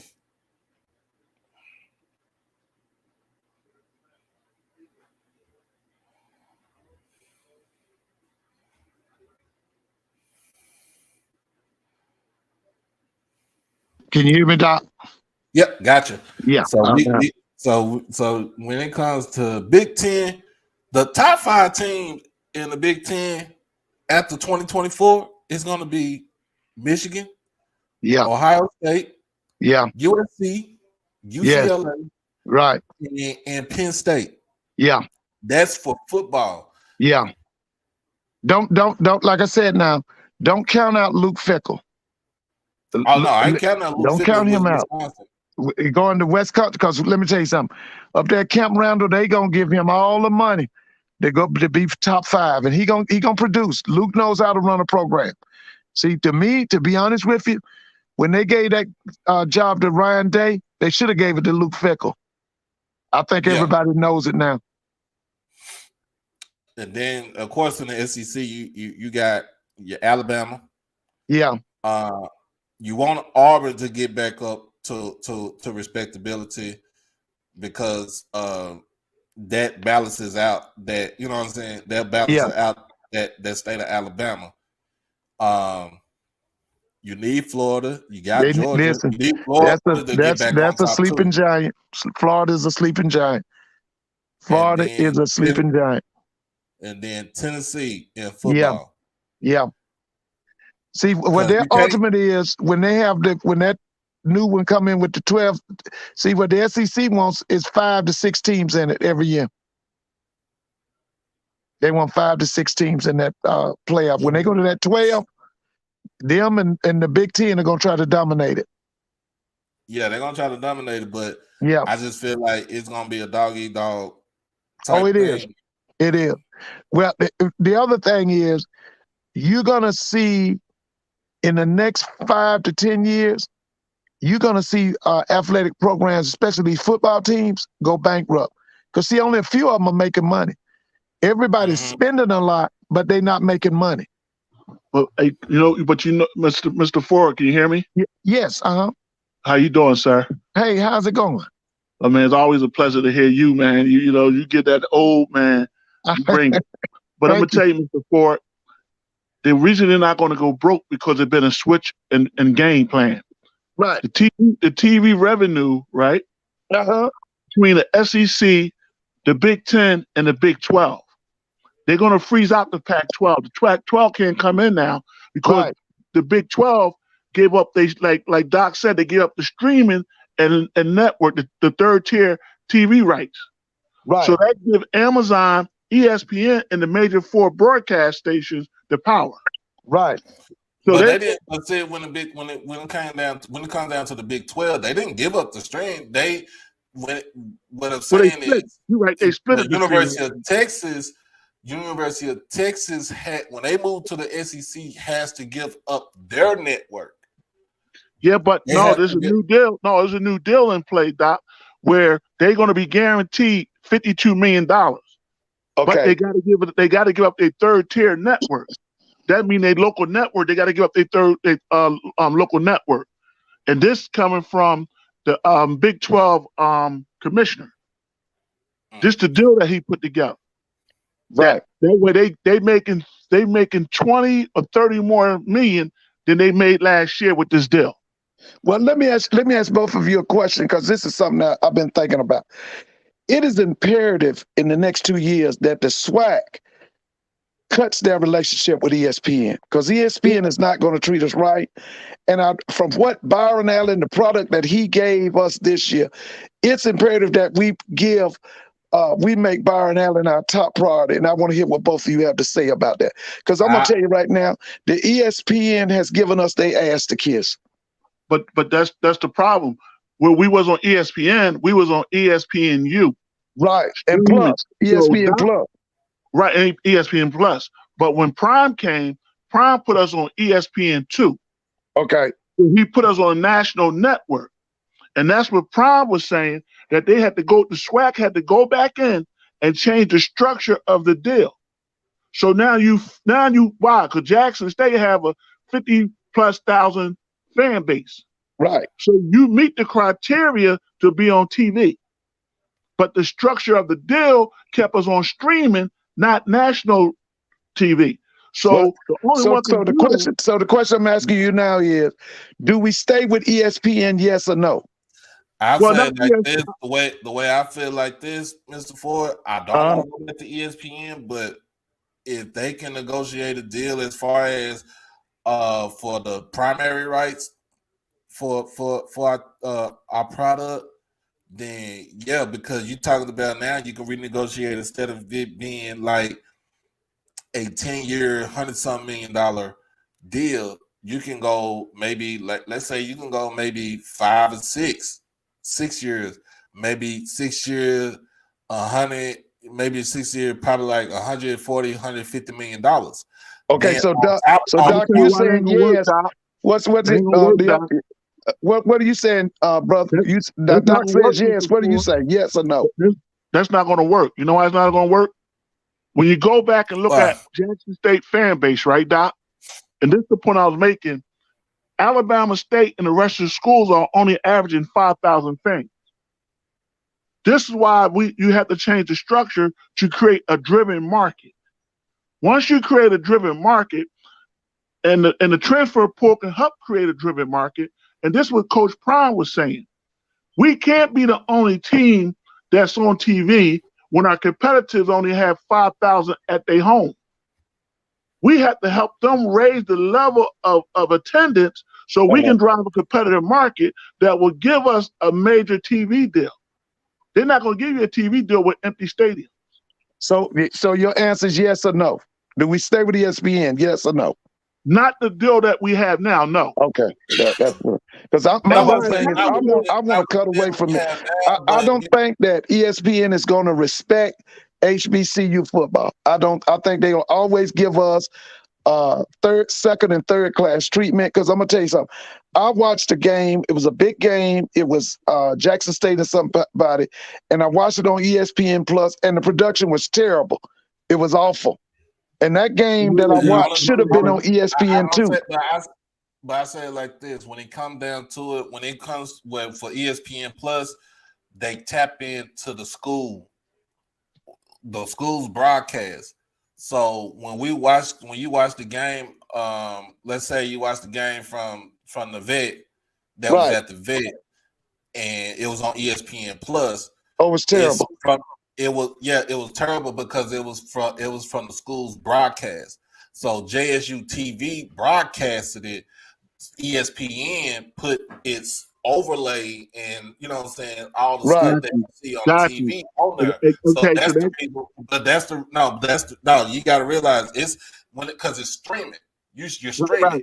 ESPN don't have, but ESPN don't have nothing to do with how it came out. They just put their overlay on it. The streaming comes from the school. So if you got a school that has, let's just say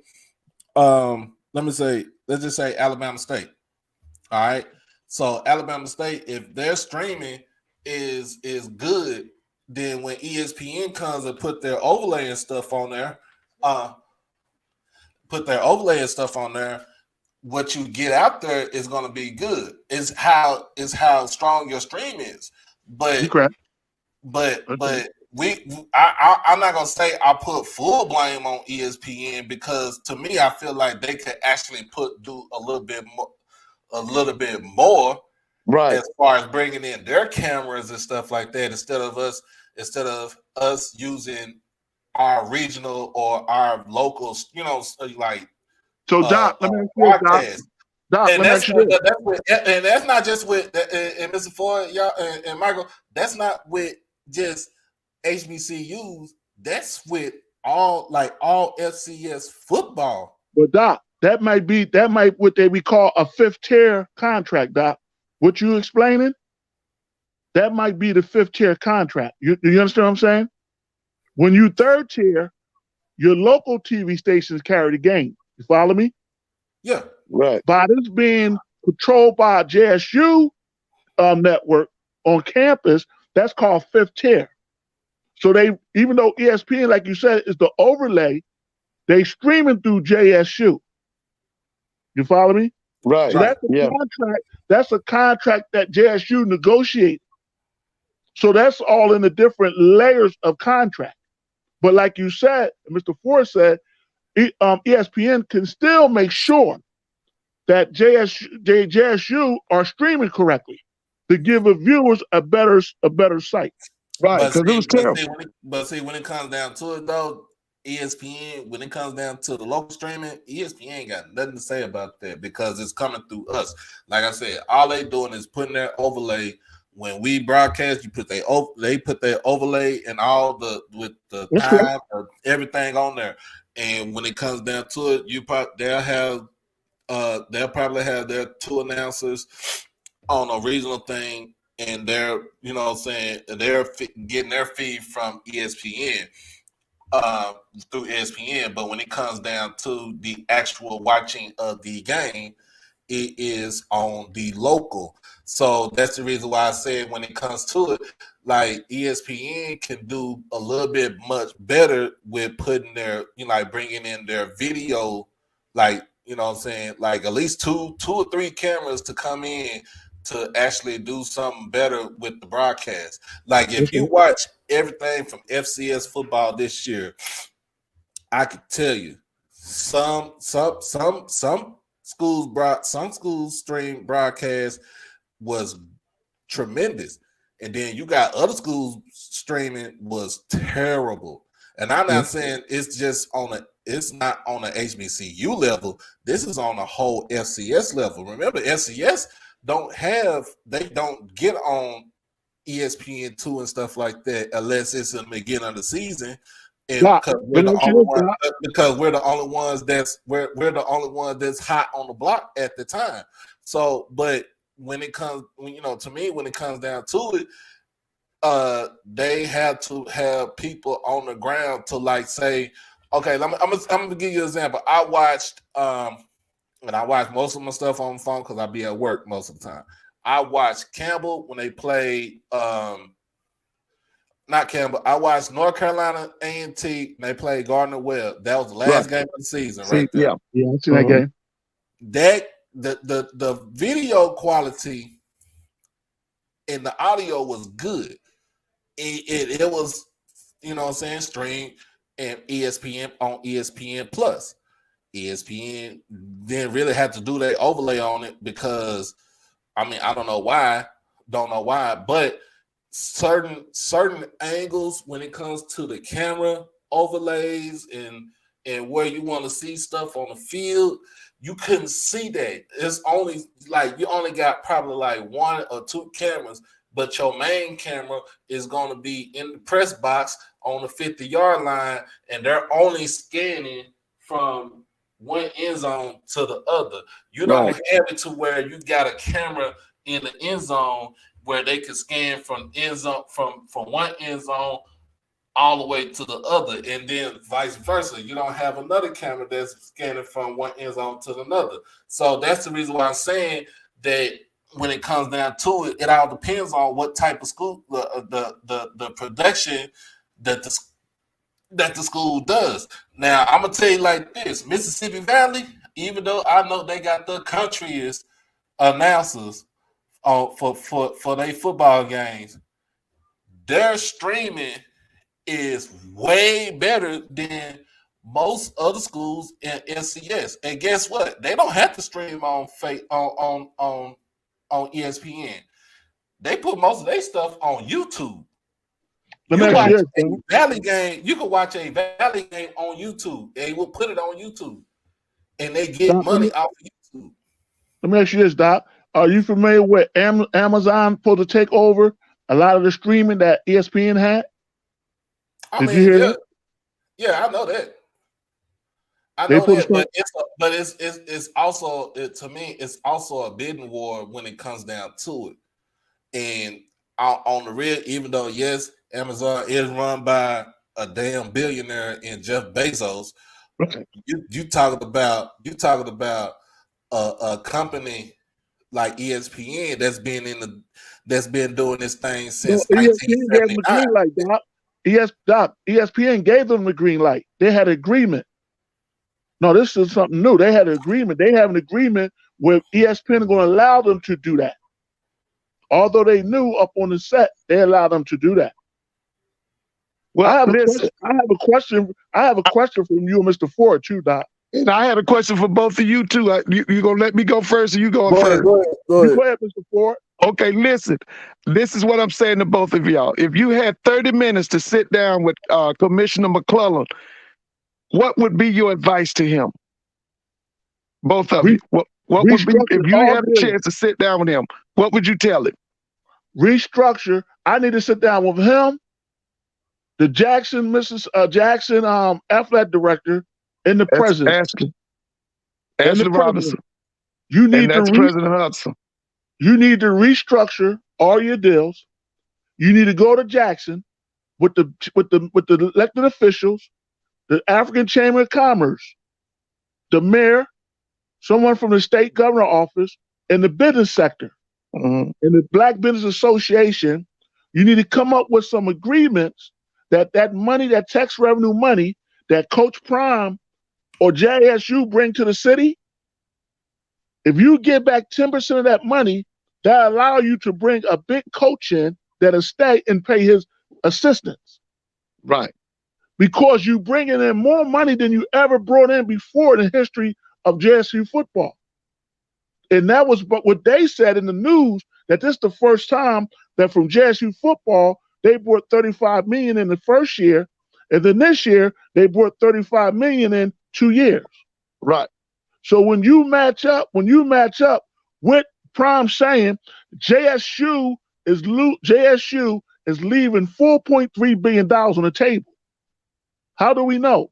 If they took in $35 million in tax revenue dollars, That's about 675 to 700 million that the businesses brought in on 8 cents, 8 cents on the dollar, correct, Mr. Ford? Yeah. Mm-hmm. 8 cents on the dollar. So when you take that 8 cents on the dollar and you calculate it into that number, you almost can bring out the number of businesses and hotels that's paying that 35 million in tax revenue. So now with Prime saying you could bring in 300 or 400 million that you leave it on the table. You leaving money on the table because your structure, your deals was incorrect. And so that's what you would say to the commissioner. That's what I would say to them. You got to restructure your deal. Your deals is locking you out and bringing money in. If you Doc, what do you say? What would you say to if you had 30 minutes with Commissioner McClellan? What would you say to him? First of all, we'll discuss about the restructuring of the ESPN deal. Okay. Because ESPN is the one that's putting us on, putting us out there, and restructure it because you already got a secondary rights deal with HBCU Go, right? Where they have an escalator in the agreement, and you can have this deal and a new ESPN deal where all the schools can get at least about $10-12 million off the top. And that's the one thing I would say about that. The second thing I would say is when it comes down to these classics, y'all, when it comes down to the classics, we got to stop dealing with these promoters that don't do nothing but leech off of the universities. Yeah. Because ain't no way in the world that a school like Jackson State goes to the Southern Heritage Classic and you give us $300,000, right? But by the time we get up to Memphis, we don't have the money, right? Because not only if you're housing your football team, the football team, you got the band, you got you have cheerleaders, you have the dignitaries with the court, and then you also have a lot of other things going on. You got to make sure we got to make sure we kind of either the promoters play ball with us or we gonna take our ball and we gonna go home. You gotta say, Doc.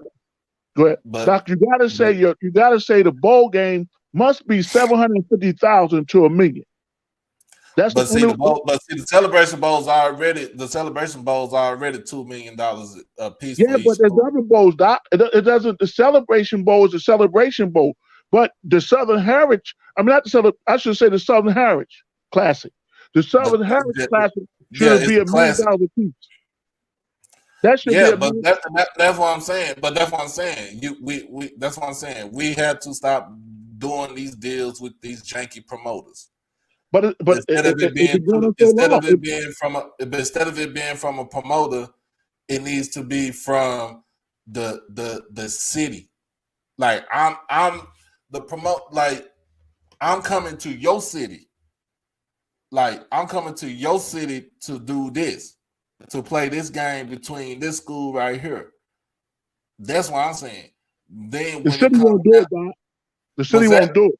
The city won't do it. But see, the thing about that is, then I'm gonna have to take my ball and go home. We'll just don't play classic games. So, because the thing about it is, if a school is getting if it's getting $300,000, but the impact of the classic is making almost $30 million, and the promoter's getting probably like maybe by 40-50% of that. He getting $15 million, and then the rest of the city is getting the city of Memphis is getting the rest of that. Where's the money from the schools? But that's what I'm telling you. That's why it had to be something called community benefit agreement. You got to have a community benefit agreement, and that's why I told Mr. Ford what I said earlier. The elected officials, the African Chamber of Commerce, the Chamber of Commerce, all these people had to come together to put that structure together. And that way, now you can get a sponsor and name the sponsor at the classic after the sponsor. And the sponsor will make sure that you get a take-home pay of what you asking for. But my last thing I will say with the commissioner, is we got to start doing bad business. You got to start trying to hire your homeboys in the conference. That's me. Because the whole thing about that is that this for next season, this Swac football classic that's in Birmingham, right? So that you can say you can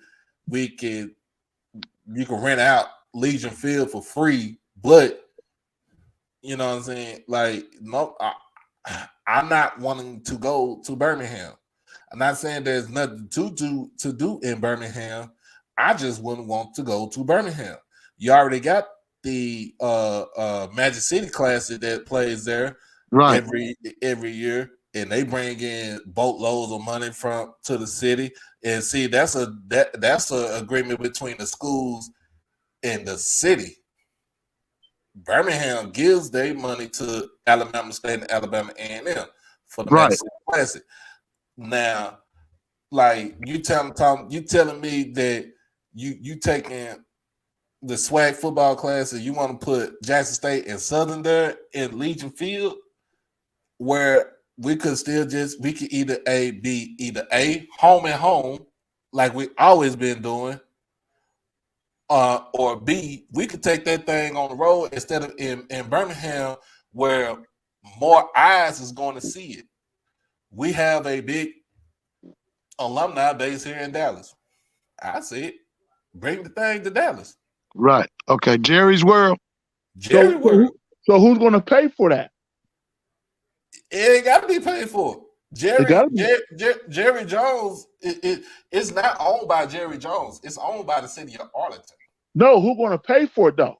Somebody got to pay for it. Now, if they want to say, we'll give you a stipend underneath the 501c3 that use the field, that's fine, right? Somebody got to pay for the travel and the hotels and the food and everything. I mean, yeah. And that's why I was saying, and we missed this point here, Doc, and this was Prime saying, I asked today in Philadelphia, that's why I wanted to ask Mr. Ford. Mr. Ford, I was on the radio today in Philly, right? And they was going at Coach Prime. So I got on the radio. I said, wait a minute. First of all, let me ask you this question here. When HBCU hired coaches, who hired the coach? And when PWI hired coaches, who hired the coaches? Right. They didn't know the answer to that. And the problem, and the reason I asked him that question, Mr. Ford, because JSU president, he take the football money and put in the general fund. That's a violation. It's not a violation if it's not earmarked. If it's earmarked for athletics, you put it in the athletics. Let me tell you why. You got to go to general funds. Let me tell you why it's a violation. And you correct on one hand, but the other one you incorrect because it's the NCAA money.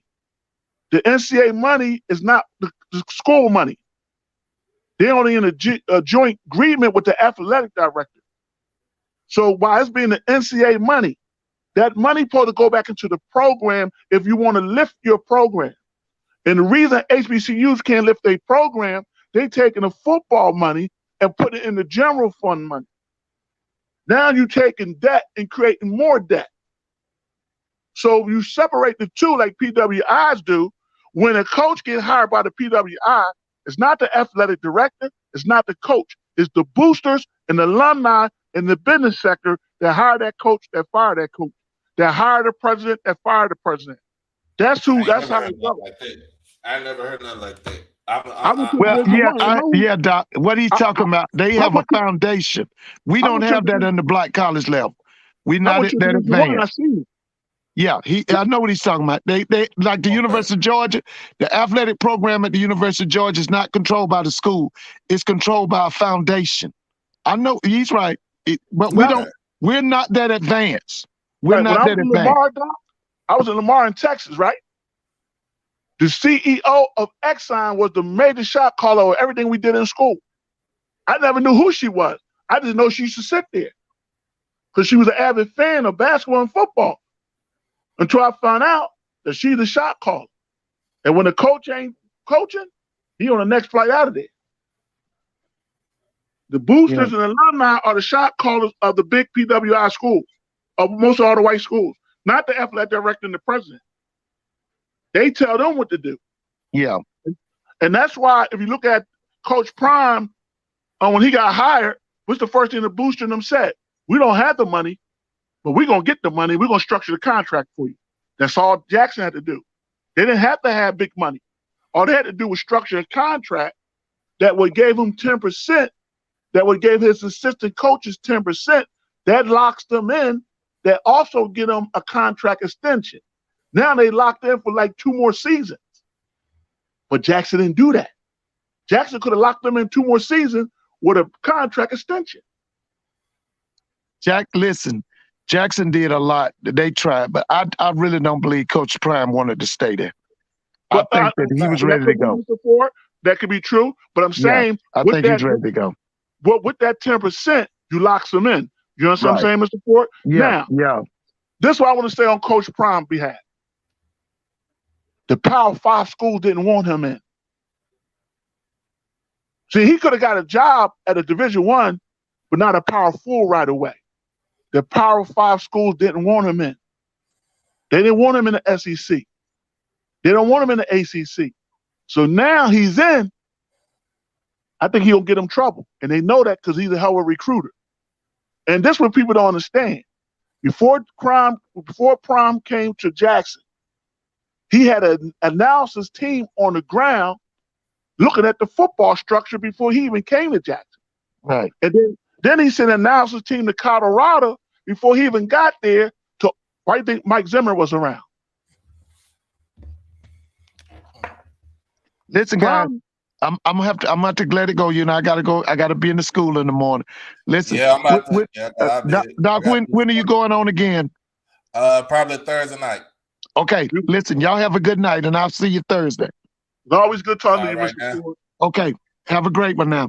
Doc, do a good job, Doc. I'm about to shut the stream down. So, all right, Doc, you always bring it, brother. You always bring it. All right. You always bring it, brother. Thank you, and Doc, I'm gonna give you a gem on something, Doc. I'm gonna give you a gem on something. I want you to think about it. What you better do right there in Texas. I'm gonna give you a gem on something. I'm gonna throw you some nuggets. So you better do right there in Texas. Because what we're not looking at, Doc, I'm gonna have my thing up by the beginning of next year. We're not looking at as Black podcasters and the work you're doing. There's so many other economic opportunities out there that we're not looking at being around college sports. There's so many other opportunities for Black, like ourselves, Black podcasters and people that network. There's so many other extreme of income out there that's surrounding this type of thing that we're not even looking at. Yeah. And I'm gonna drop you some nuggets and let you think about it, and you tell me. Hey, if you drop some nuggets, and we can drop some donations into the cash app. Do that too. I'm gonna do that too. All right. I'm signing up on everybody's sheet. Yeah, you got to build that model. If I sign up on everybody's sheet, that means that everything is rotating among us. You know what I'm saying? Mm-hmm. I'm subscribing to you. I'm subscribing to Blue Blood. I'm subscribing to other brothers. That keep that thing circulating. They keep the information circulating. Because everybody not what? It's not a 24-hour station. Right. So when you're able to get off work and every time you get home and ready to do your thing, if it's right that there's information going on every day. Why? Because so many things happening, but you know, whenever we get on, we get on. But you always bring the heat, so. All right, man. But you're in the Long Star State. So. Oh, yeah. But, yeah, I'm about to roll up out of here. All right, bro. Anybody want to donate to the Cash App? It's in the ticker right here. It doesn't matter. But, you know what I'm saying? I'm trying to get this channel going and rolling all the way through. We are close to 1,000 subscribers. So I'm looking for at least another 100 to subscribe. And once we get that, man, we're gonna get it rolling. But first and foremost, what kind of camera I gotta get, Doc? I got a webcam. I use a simple webcam on my stuff. So just get the little webcam that is. Mm-hmm. And that, okay. I got the microphone and everything else already. Yeah, I just use a webcam with a ring and put it on my ring light, and that's it. That's all I do. Webcam with a ring light, okay. Mm-hmm. Yep, find all that on Amazon. I'm gonna look that up tomorrow. All right, now, man. Thank you for coming on, man. Yes, sir, man. And you say Thursday? Yeah. Yes, sir. Be blessed. Mm-hmm. So yeah, we gonna first and foremost, man, I'm going to send my condolences to the family of Mike Leach.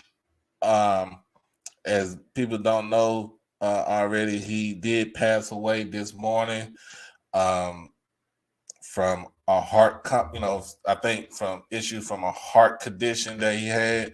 From what I heard, he did have pneumonia. He was recovering from that. Prayed that, you know what I'm saying, his family can find comfort and you know, and solace at this time. Basically send condolences to the Mississippi State football family. Other than Jackson State, that's the only other school I would watch football for, Mississippi State.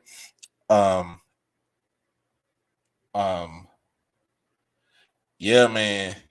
You talking about a guy that we talking about Mike Leach, who was taught under by Hal Mummy for the air raid. You talking about he was the OC over at Oklahoma with Bob Stoops, and who he had, I think it was Jason White. Turn around, he goes down to Lubbock to Texas Tech for 10 years, turn that program around. Talking about quarterbacks that were household names back in the 2000s, like Cliff Kingsbury, Graham Harrell, Sonny Cundy, B.J. Simons. Those dudes right there, like, paid the way. Then he had receivers, the best receiver in college football at that time, Michael Crabtree, converted him from a quarterback into a wide receiver, and he was the best wide receiver for 2 years straight. Takes his talents to Washington State, revitalized that program with a Jason Gesser as a quarterback, and then he comes to Stark Vegas, and cleans up the Mississippi State program. And, developed quarterback Will Rogers. I think Nick Fitzgerald. Like, you had dudes like that, and in a sense, most of the players that he had on the teams, they loved them, they revered them. It's a sad day in college football when you hear something like that. You hear something like that come about. Like I said, just giving all the condolences and heartfelt prayers and showing love to the family. of him, and he gonna be sorely missed because he is he's an innovator. He's an innovator, y'all. So let's see. Wednesday I won't be doing anything because I'm trying to rest up, y'all. Thursday I have Thursday. Actually, Wednesday tomorrow I'm supposed to be doing a film breakdown. Tomorrow. Thursday, I don't know what I'll probably do Thursday, but then Friday is the Jackson State live pre. You know, we it's I Love Friday for this Friday. Unless I go to the game, state championship game on Friday, I will be here broadcasting to y'all. Then Saturday is the post game show for the Celebration Bowl, and we just gonna ride with it. And then after that, man, we just gonna get ready for all these looking at all these players that's going to be going into the draft, looking at players that's going into the portal, looking at players that come from the JUCO ranks, looking at all these players that's going to these All-Star, that's going to be playing these All-Star games. There's going to be a lot of stuff that we got going on. We got National Signing Day, and then we're going to shift it over for HBCU basketball. And after that, man, it's all up in the air. As always, we're going to go back into the football mode. It don't stop. It don't stop, y'all. This does not stop. So I'm glad that y'all rocking with me. I'm glad that y'all rock with me tonight. I'm about to shut it down. But as always, this your boy Doc Holiday. And this is another HBCU OverDrive live show. If you haven't done it by now, make sure that you like the stream. As always, like the stream. Make sure that you like the stream. Oh, my bad. I'm looking at this. Like the stream.